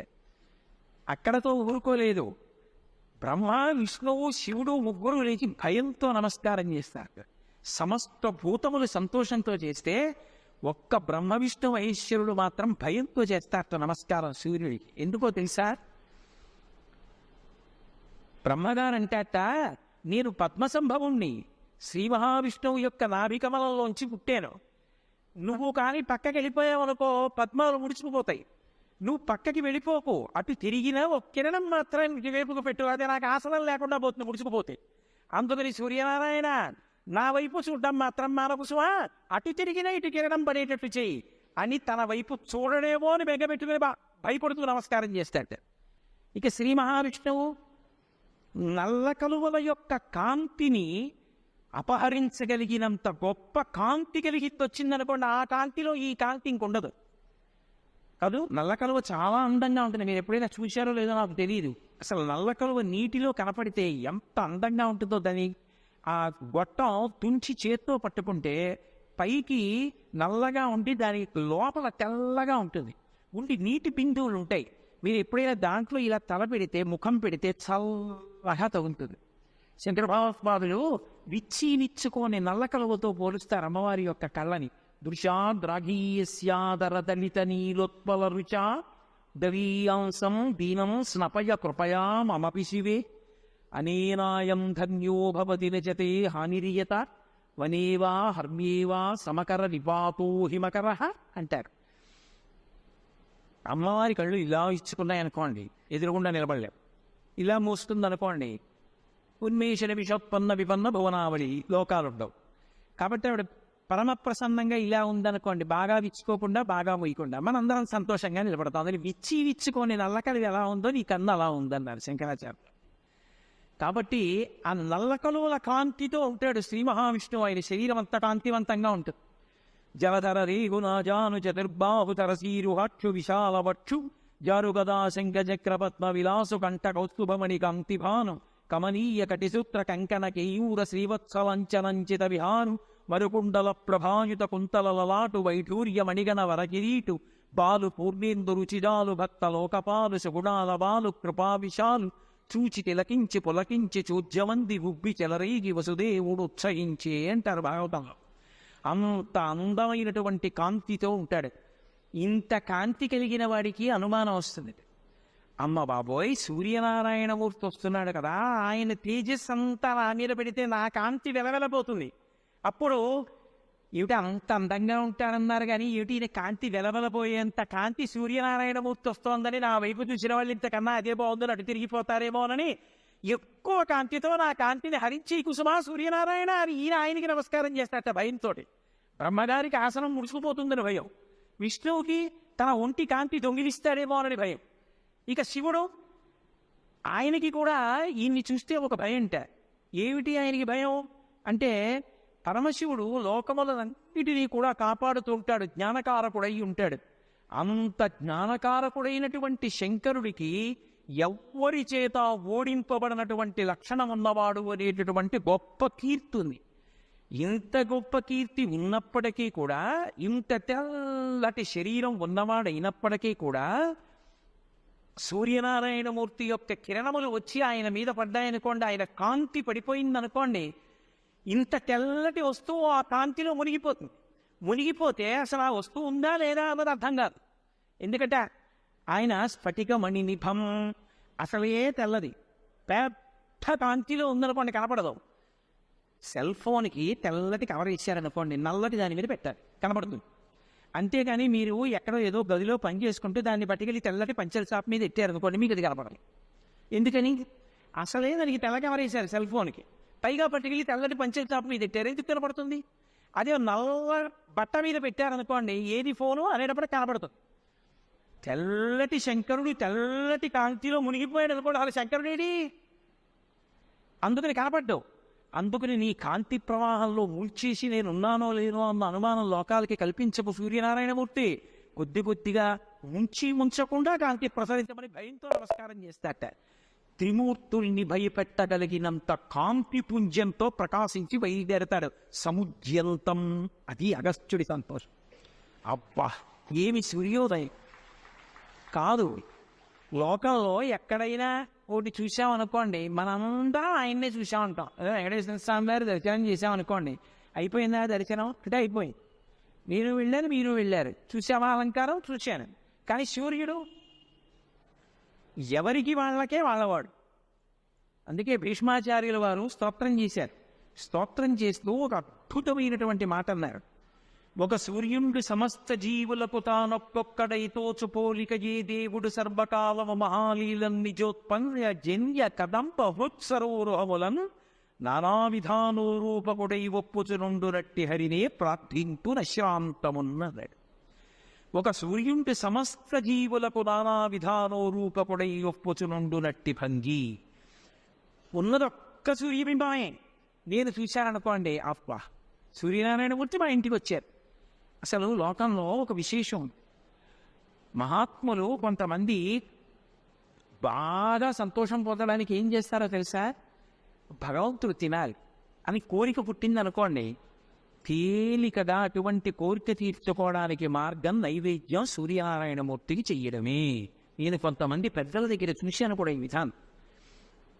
పాయసం ఉండి సూర్యుడికి ఎదురుకుండా పెట్టి సూర్యుడికి నైవేద్యం పెట్టారనుకోండి, ఆయన పుచ్చుకున్నాడు. ఎలా తెలిసింది మీకు అంటే, మూత తీశాననుకోండి, సూర్యకిరణములు అందులో పడ్డాయా? సూర్యకిరణములు అంటే కరములా? కరములంటే చేతులా? చెయ్యి అందులో పెట్టాడంటే తీశాడా? తీశాడంటే తిన్నాడా? తిన్నాడంటే పక్కన పద్మిని ఛాయ ఉషాక్ కూడా పెట్టాడా? ఆయన ఆవిడ అందరూ తిన్నారా? ఇప్పుడు అంతకన్నా గొప్ప ప్రసాదం ఏమి నీకు? అలా ఇంకో చోట చూపించు నాకు. పరబ్రహ్మమైన సూర్యనారాయణమూర్తి యందు ప్రసాదము ఉచ్ఛిష్టంగా లభిస్తుంది. అందుకని ఎవరికి వాడికే సూర్యుడు, నేను పెట్టింది సూర్యుడు తిన్నాడు. ఆ సంతోషం మిగల్చగలిగిన పరమాత్మ స్వరూపం ఏదైనా ఉంటే సూర్యబింబం ఒక్కటే.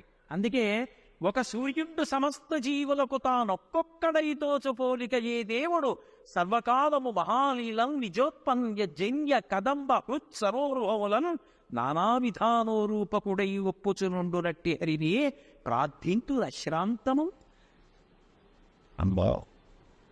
మహానుభావుడు అటువంటి స్వామి అందరి యొక్క హృత్సరోరుహముల యందు ఉన్నాడు, అందరి యొక్క హృదయ పద్మముల యందు ప్రకాశిస్తున్నాడు. ఇక్కడ ఉన్నాడు, అక్కడ ఉన్నాడు. ఇక్కడ ఉన్నవాడిని చూడాలనుకోండి, లోపలికి ప్రయాణం రావాలి. ఈ పై కళ్ళు మూసేయాలి. ఈ కనురెప్ప తెరిచి ఉన్నంతసేపు ఎదురుగుండా లోకంలో ఉన్న వాటిని లోపలికి తీసుకొస్తుంది. నేను కళ్ళు తెరిచి అలా దేన్నో తేరిపారి చూశాను అనుకోండి, అబ్బా చాలా బాగుందే అనిపించింది అనుకోండి, వెంటనే మనసులోకి ఎడుతుంది. ఇంటికి వెళ్ళి ఏం చెప్తాను, నేను వస్తూ వస్తూ చూశాను, ఒక గులాబీ మొక్క ఉంది, అసలు ఆకులు కనపట్టలేదు తెలుసా, అన్ని పువ్వులే, ఎంత బాగుందో అంటాను. ఇందులోంచి చూసి ఇంటిలోకి వెళ్ళింది. మూడో విషయాలన్నీ ఇంటిలోకి పట్టుకెడుతుంది. ఇది మూసి మనోనేత్రంతో లోపలికి వెళ్ళాను అనుకోండి, లోపల హృత్పద్మమునందున్నటువంటి పరమాత్మ స్వరూపుడైన భా పీతాభా కాంతి భాస్కర ఆయన కనపడతాడు. కానీ అలా లోపలికి వెళ్ళి దర్శనం చెయ్యాలంటే ఎంత సాధన చెయ్యాలి. లోపలికి వెళ్ళి దర్శనం అంత కష్టం. ఒక్క సూర్యనారాయణమూర్తి మాత్రం ఏ కష్టం లేకుండా మా ఇంటి డాబా ఎక్కి నేను నించుంటే ఆయన వచ్చి నాకు కనబడతాడు. ఎంత అదృష్టం! ఇంత తేలికగా అనుగ్రహించగలిగిన వాడు ఉన్నాడా? నీ ఎదురుకుండా వాడు వచ్చి దర్శనమిస్తే వాడు వద్దని దేనికోసం పరిగెత్తిన వాడిని ఏమనగలను నేను? వీడికి నమస్కారం లేదా? ఎక్కడికో పరిగెడుతున్నావా నమస్కారాల కోసం? వీడికి పెట్టి పరిగెత్తు మంచిదే, అసలు వీటిలోనే వేసి పరిగెడితే అర్థం ఉందా అందులో? కాబట్టి ఒక సూర్యుండి సమస్త జీవులకు తానొక్కొక్కడై తోచుపోలిక ఏ దేవుడు సర్వకాలము మహాలీలన్ అంటారు భీష్మాచార్యుల వారు. అంత గొప్ప సూర్యబింబం సముద్యంతం. ఆ ఉదయించేటప్పుడు దాని యొక్క స్ఫూర్తి అలా ఉంటుంది. అందరి యందు జ్ఞానచక్షు తెరుచుకుంటుంది. అంతేకాదు, అసలు అందులో ఒక పెద్ద విశేషం ఉంది. సముద్యంతం అండంలో ధర్మము అక్కడ ప్రారంభము. ధర్మచక్రం తిరగడానికి ప్రారంభం ఎక్కడ అంటే సూర్యోదయంలోనే. రాత్రి అందరూ నిద్రపోతే ధర్మచక్రం ఎందుకు తిరుగుతుందండి? నిద్రపోవడమే ధర్మం. రాత్రి తెలివిగా ఉండకూడదు. రాత్రి తెలివిగా ఉంటే మహాభారతంలో ధృతరాష్ట్రుడిని విదురుడు అడుగుతాడు, నీకు ఎందుకు నిద్ర పట్టదా? నాకు నిద్ర పట్టదు, ఏమైనా చెప్పన్నాడు. ఎందుకు నిద్ర పట్టదు? 3 లక్షణాలు ఉన్న వాళ్ళకి నిద్ర పట్టదు. ఒకటి, నీకు ఏదో రోగం ఉంటుండాలి, రాత్రి నొప్పి ఎక్కువవుతుంది, అందుకని నిద్ర పట్టదు. రోగం ఏమైనా ఉందా? లేదు. పరకాంత ఎందు వ్యామోహం ఉన్నవాడికి రాత్రులు నిద్ర పట్టదు. నీకేమైనా ఉందా అని అడిగాడు. లేదు. పరుల సొమ్ము నీదిగా చేసుకోవాలన్న ఆలోచన ఉంటే నిద్ర పట్టదు. నీకేమైనా ఉందా అలా అని అడిగాడు. చెప్పకపోవడమే ఉంది. పాండవులకు చెందవలసిన రాజ్యం మా అబ్బాయికి ఇప్పించేయాలని తాపత్రయం, అందుకే నిద్ర పట్టదు. అందుకే నిన్ను పిలిచి మంచి మాటలు అడుగుతుంటేనేమైనా చెప్పమని అన్నాడు. ఫోన్ చేసి తప్పు ఒప్పుకున్నావు అన్నాడు. సజ్జన సాంగత్యం ఉంది కాబట్టి కళ్ళు లేని వాడికి కళ్ళు ఇచ్చి దర్శనం ఇచ్చాడు, విశ్వరూప దర్శనం. ఒక్క మంచివాడినైనా మిగల్చుకో జీవితంలో. సత్సంగత్వే నిస్సంగత్వం, నిస్సంగత్వే నిర్మోహత్వం, నిర్మోహత్వే నిశ్చలతత్వం, నిశ్చలతత్వే జీవన్ముక్తి. రాత్రి నిద్రపోవడం ధర్మం, తెల్లవారితే ధర్మచక్రం కదులుతుంది. ధ్రియతేవా జనయిరితి ధర్మం అంటుంది అమరకోశం. తెలుసుకోవడం కాదు, అనుష్ఠించడం ధర్మం. తెల్లవారింది, నువ్వు సంధ్యావందనం చెయ్యాలి, ధర్మచక్రం కదులుతోంది. తెల్లవారింది, పూజ చెయ్యాలి, ప్రతి ఇంటా గంట మోగాలి. తెల్లవారింది, దానధర్మాలు చెయ్యాలి. తెల్లవారింది, ధార్మికంగా సంపాదించాలి. తెల్లవారింది, నీ కుటుంబ అభ్యున్నతి కొరకు నువ్వు ప్రయత్నించాలి. ఎన్ని కష్టాలు వచ్చినా ధర్మాన్ని నమ్ముకుని నిలబడగలగాలి. దానికి అడుగు మహానుభావుడు ఆయన ఉన్నాడు. సర్వకాలముల యందు నన్ను కాపాడతానన్న పూనిక ఆయన ఉదయించడం దగ్గర మొదలైంది. ఆ తర్వాత యజ్ఞం చేశావో, యాగం చేశావో, పారాయణ చేశావో, ఏది చేసినా ఆయన ఉన్నంతసేపే కదా. ఆయన అస్తమించిన తరువాత చేసేది నిద్రపోవడం ఒక్కటే. సముద్యంతం. ఆయన లేచాడంటే ధర్మచక్రం తిరగడం ప్రారంభమే. అర్ధ సంపాదన నుండి సమస్తము అక్కడ మొదలవుతున్నాయి. అసలు ఆ ఉదయం అంత గొప్పది. ఒకడొస్తే ఒక పని, ఆయన వస్తే ఇన్ని జీవుల యొక్క ఇన్ని పనులు మొదలవుతాయి. ఎంత అద్భుతం అసలు నిజంగా సూర్యోదయం. ఇంకా వదిలిపెట్టేస్తున్నాను ఆ నామాన్ని, ఎందుకంటే ఇప్పటికే 2 నేను కొట్టిన రన్స్. రశ్మిమంతం సముద్యంతం దేవాసుర నమస్కృతం. ఆయన మహానుభావుడు దేవతల చేత అసురుల చేత కూడా నమస్కరింపబడతాడు. ఇది విచిత్రం. దేవతలు అంటే దైవ కార్యాన్ని నిర్వహిస్తారు. దివ్ అన్న శబ్దం, దివ్ అంటే కాంతి, కాంతి స్వరూపులై ఎప్పుడూ లోకోపకారము కొరకు ధర్మ సంరక్షణం కోసం దేవతలు ప్రవర్తిస్తుంటారు. అందుకు ఈశ్వరుడు వాళ్ళది కాపాడుతుంటాడు. రాక్షసులు కేవలం భోగాన్ని అపేక్షిస్తారు. మీకు చాలా తేలిక మార్గం ఏమిటో తెలుసా అండి? ఈ శరీరం ఉండగా గట్టెక్కిపోవాలనుకున్నవాడు దేవతా లక్షణం ఉన్నవాడు, ఈ శరీరంతో ఉండిపోవాలనుకున్నవాడు రాక్షస లక్షణం ఉన్నవాడు. అంతే తేడా. మీరు అన్నమాట మాకు కొంచెం కష్టంగా ఉందంటారేమో. ఈ శరీరానికి ఋతువంతమని పేరు. ఋతువంతం అంటే ఏమిటి? ఇందులో ఉండి వేదం ఏ భోగాలు అనుభవించమందో ఆ భోగాలు అనుభవించి, ఈ భోగాలన్నీ భోగాలా అన్న వైరాగ్య భోగం పొంది, వైరాగ్య సుఖం పొంది, దానివల్ల తావరాకు మీద నీటి బొట్టులా ఉండి, ఏ సంగం లేకుండా పరమాత్మ యందు మనసుంచి చిత్తశుద్ధి వలన జ్ఞానము పొంది, జ్ఞానము వలన ఇక పుట్టవలసిన అవసరం లేని పునరావృత్తి రహిత శాశ్వత శివ సాయుధ్య స్థితిని పొందాలి. అది దైవీ గుణము అంటారు. ఇక్కడే ఉంటారు దేవతలు. వాళ్ళు ఎప్పుడూ కూడా మంచి పనుల యందు అనురక్తి పొంది ఉంటుంది లోపల నుంచి. ఈ మంచి పనుల యందు అనురక్తి కలిగి మంచి పనులు చేసిన తరువాత దీని మీద భ్రాంతి ఉండదు.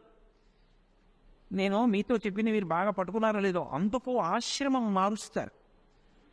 మీరు నేను చెప్పేది చాలా చాలా గంభీరమైన విషయాన్ని ప్రస్తావిస్తున్నాను చూడండి. మీరు కొంచెం బాగా జాగరూకతతో పట్టుకోవాలి.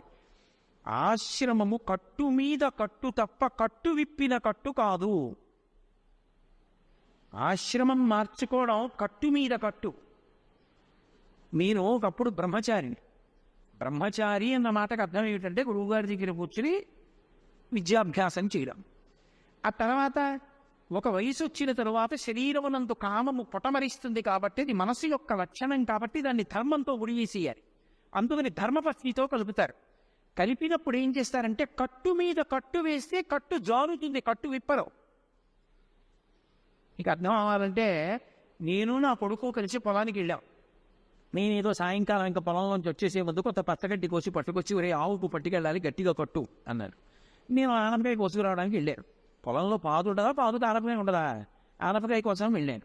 వీడు 2 తాటాకులు తీసుకొచ్చి ముడేసి ఆ పచ్చగడ్డి కింద పెట్టి వాడి మోకాలతో గట్టిగా నొక్కి ముడేసాడు 2 వైపులా. నాన్నగారండి పచ్చగడ్డి మోపు కట్టేశాను. నేను వచ్చి దాన్ని కదిపి చూశాను ఎత్తుకోవడానికి. అది కొంత దూరం వెళ్ళిన తర్వాత గడ్డి జారిపోతుంది, బిగుతుగా లేదు. నేను ఇదేం కట్టు కట్టడం రా అని విప్పేశాను అనుకోండి, చిన్నపుచ్చుకుంటాడు. అందుకని నేనేం చేశానంటే ఇంకో 2 తాటాకులు తీసుకుని తడప చేసి వాడు వేసిన కట్టు పక్కన ఈ తాటాకు పెట్టి నా మోకాలతో నొక్కి గట్టిగా దగ్గర చేసి కట్టేశాను.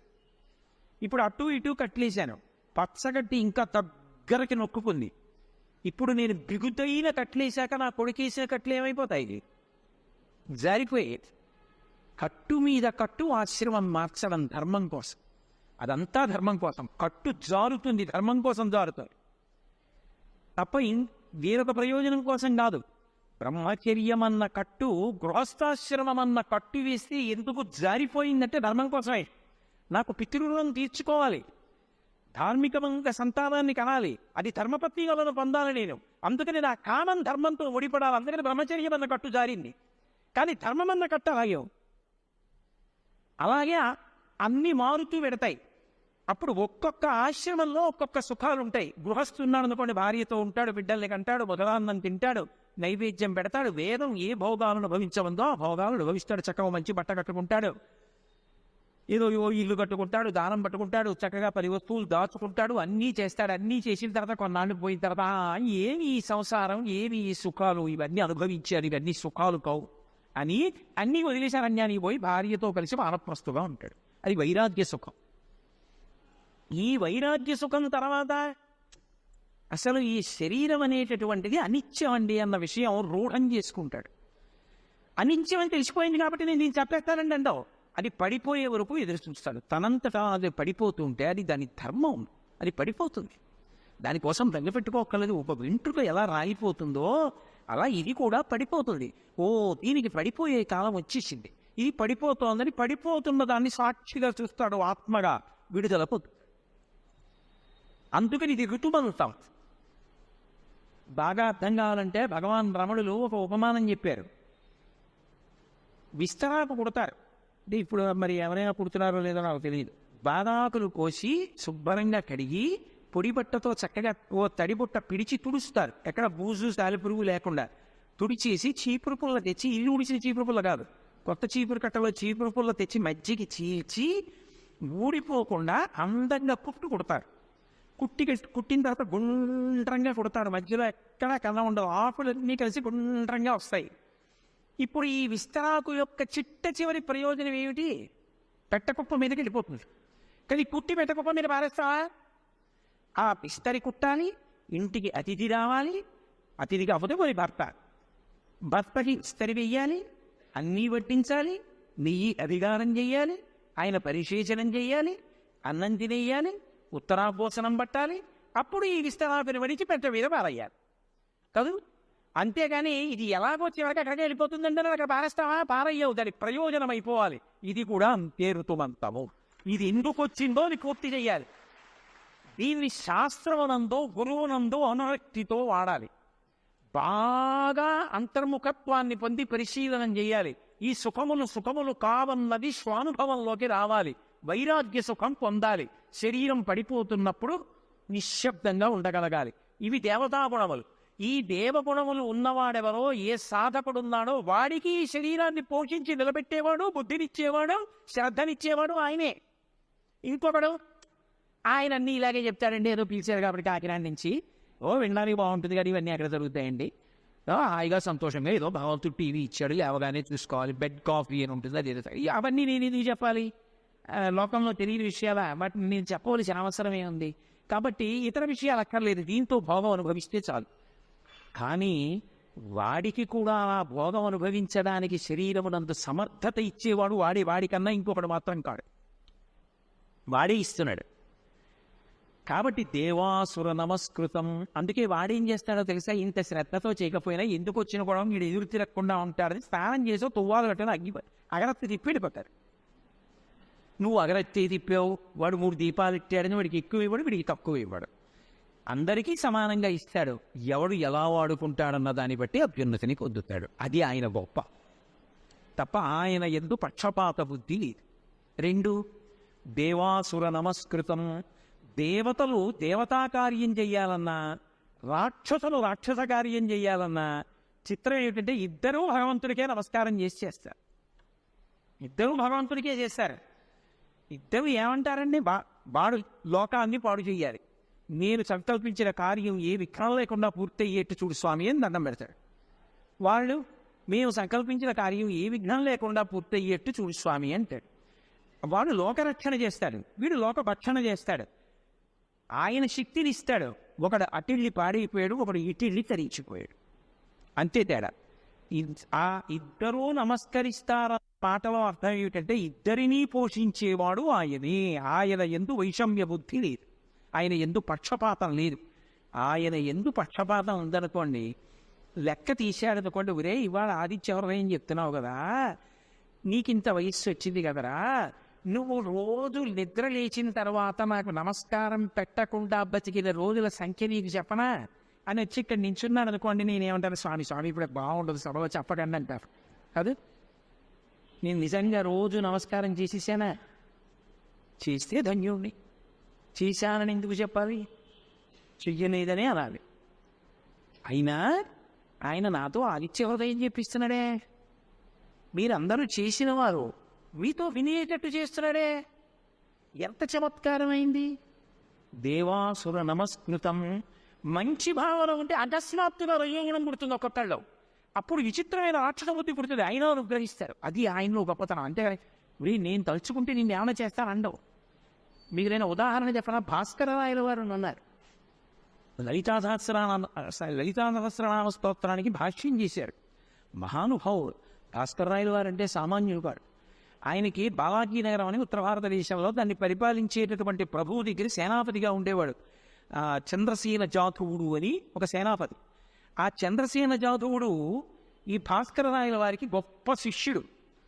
ఈయన ఒకసారి ఆ బాలాకీ నగరం వైపుకి వెడితే ఆయన వచ్చి ఈయన కాళ్ళ మీద పడి నమస్కారం చేసి, మహానుభావ గురువర్య, ఇంతకాలానికి వచ్చారు, నాకు సంతానం లేదు, మీరు అనుగ్రహిస్తే, మీరు చల్లని చూపు చూస్తే మీరు తప్పకుండా నువ్వు కొడుకుని కట్టావు రాను, ఒక్క మాట అంటే నాకు కొడుకు పుడతాడు, మీ ఆశీర్వచనం నాకు అంగరక్ష కాపాడండి అన్నాడు.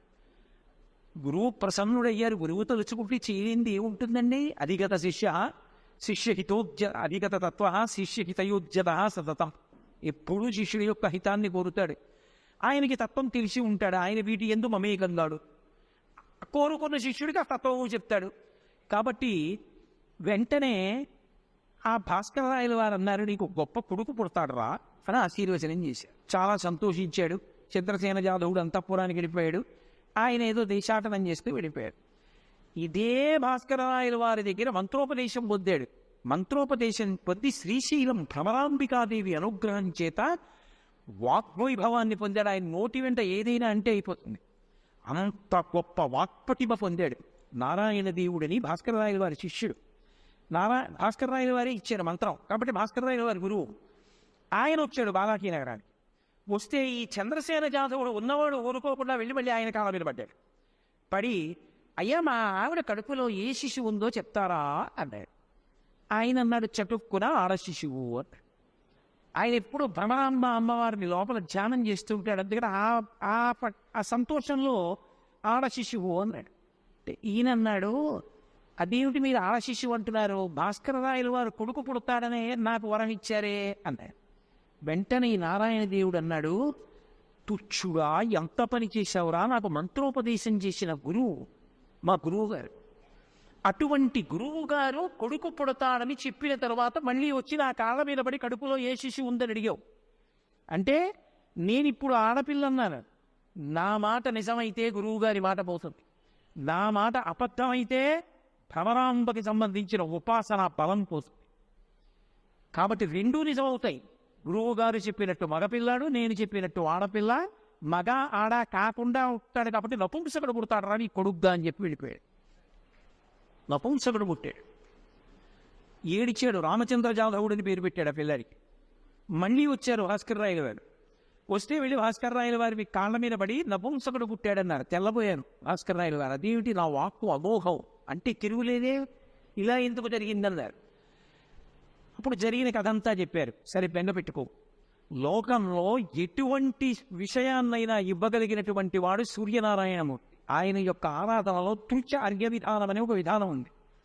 అది ఇక బ్రహ్మాస్త్రం. సూర్యుడి విషయంలో అనుగ్రహాన్ని తెచ్చి పెట్టేస్తుంది అంటారు పెద్దలు.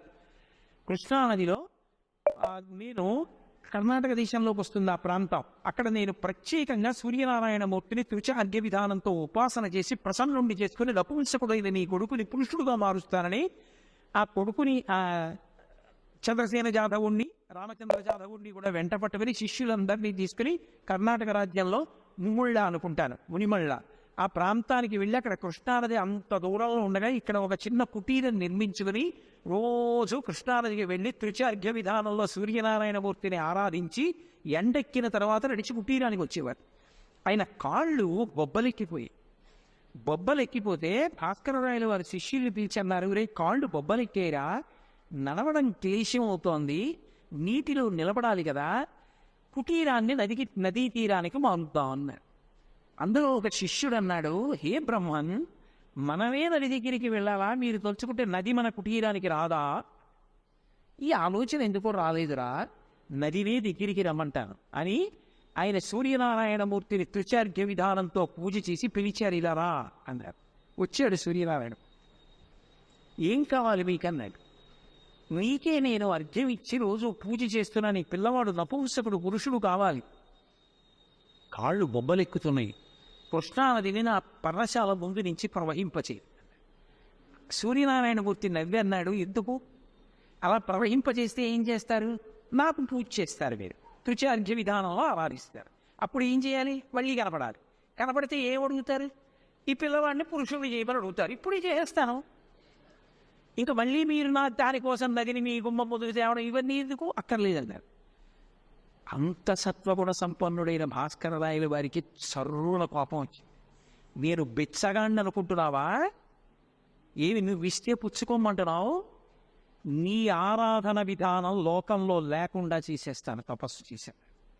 సూర్యనారాయణ కూర్చున్నాడు, అంత కోపం ఎందుకండి? నదిని మీ కుటీరం వంతు నుంచి ఎందుకు తీసుకురానన్నానంటే, ఈ సృష్టి ప్రారంభంలో బ్రహ్మగారు నియమం చేశాడు నదులు ఇలా ప్రవహించాలని. ఆ ప్రవాహాన్ని మళ్లించడం నేను చెయ్యకూడని పని, అందుకని వద్దన్నాను. మీరు కోపగించారు కనుక మీరు ఉన్నంతకాలం ఆ కుటీరం ముందు నుంచి వెళుతుంది. మీరు వెళ్ళిపోయిన తర్వాత నది యథా మార్గంలోకి వెళ్ళిపోతుంది. సరేనన్నాడు. ఆ నది ఆయన కుటీరం ముందుకు వచ్చింది. తృచార్ఘ్య విధానంలో మళ్ళీ సూర్యనారాయణ మూర్తిని ఆరాధించారు. అప్పుడు ఆయన ప్రసన్నుడై, చాలా బాగా ఆరాధించావు, ఏం కావాలన్న. పిల్లాడిని నపుంసకుడిని పురుషుణ్ణి చెయ్యన్నారు. పురుషుణ్ణి చేశారు.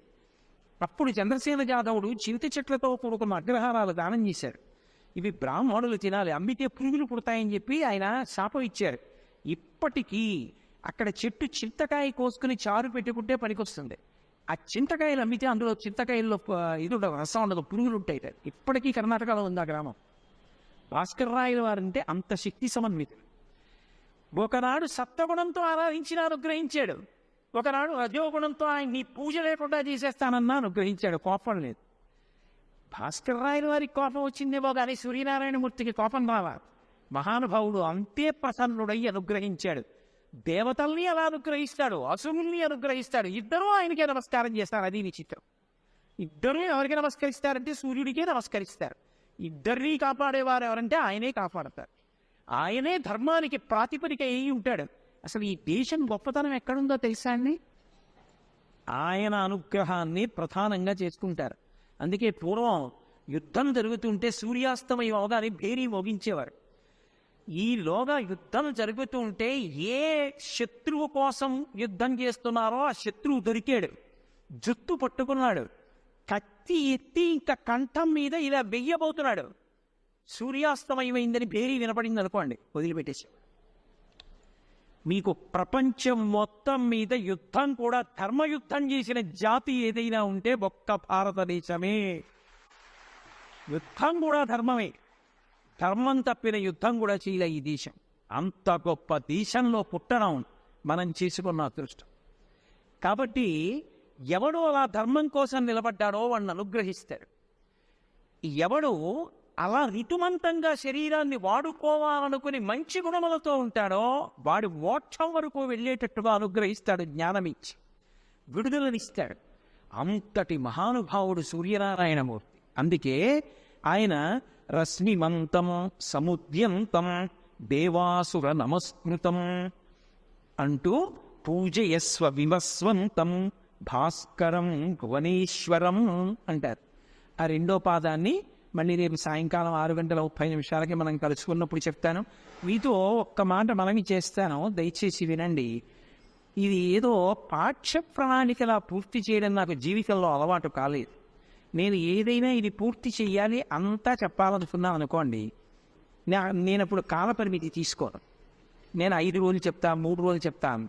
ఆదిత్య హృదయం అయిపోయే వరకు హరిప్రసాద్ గారు గుంటూరులో ఉంటానంటారు. అలా అన్నాను అంటే అర్థం ఏంటంటే 3 నెలలు పట్టచ్చు, 4 నెలలు పట్టచ్చు, 3 రోజులు పట్టచ్చు, పూర్తి చేస్తాను. నేను 5 రోజులు ఉంటాను అన్న మాటకు అర్థం ఏమిటంటే, ఆదిత్య హృదయం 5 రోజులలో నేను చెప్పిన తరువాత ఆయనకి నమస్కారం చేయాలన్న బుద్ధి నాకు స్థిరపడి, మీ అందరిలో ఒక్కరైనా ఆయనకి నమస్కరిద్దామన్న బుద్ధి కలిగేటట్టు చెప్పమని నేను ఆయన్ని ప్రార్థించడానికి ఈ ప్రయత్నం తప్ప, ఇదేదో సిలబస్ లాగా అన్నీ చెప్పేసి ఆదిత్య హృదయం పూర్తి చేశానని చెప్పడం నాకు మక్కువ లేని విషయం. తనివి తీరా ఒక్క నామైన అంత సంతోషంగానూ చెప్పడమే నాకు ఆనందం. అందుకని నేను ఇవాళ కొత్తగా అలా మానేసి అవన్నీ ఏదో సిలబస్ చెప్పినట్టు చెప్పమంటే నా వల్ల అయ్యే పని కాదు అది. అందుకని నేను సిలబస్ పూర్తి చేయనేమో అన్న మనసులో భావన పెట్టుకోకండి. ఏకశబ్ద సమ్యజ్ఞాత సృష్టప్రయుక్త స్వర్గే లోకే కామదుద్భవతి అంటుంది శాస్త్రం. ఒక్క మాటే చెప్పు, ఒక్క మాటే విను. అది మనసులో నాటుకుంటే సమస్త ఉపాసనల వలన నీకు కోరికలు వర్షించినట్టుగా దేవతలు వర్షిస్తారు. అదిగో కళా ప్రయత్నం చేద్దాం. అది శ్రద్ధ. మళ్ళీ రేపు సాయంకాలం 6:30 తిరిగి కలుసుకున్నప్పుడు స్వామి నా చేత పలికించినంత మేర పలుకుతాను. మంగళాశాసనపరై వేదాచార్య పురోగమై దర్భైశ్చ పూర్వైరాచార్యై తత్కృతాయాస్తు మంగళం. మంగళం కోసలేంద్రాయ వహనీయ గుణాత్మనే చక్రవర్తి తనూజాయ సర్వభౌమాయ మంగళం. ఉమాకాంతాయ కాంతాయ కాణికాత్తప్రదాయినే శ్రీగిరీశాయ దేవాయ వైనాథాయ మంగళం. సర్వం శ్రీ ఉమామహేశ్వర పరబ్రహ్మార్పణం. స్వస్తి.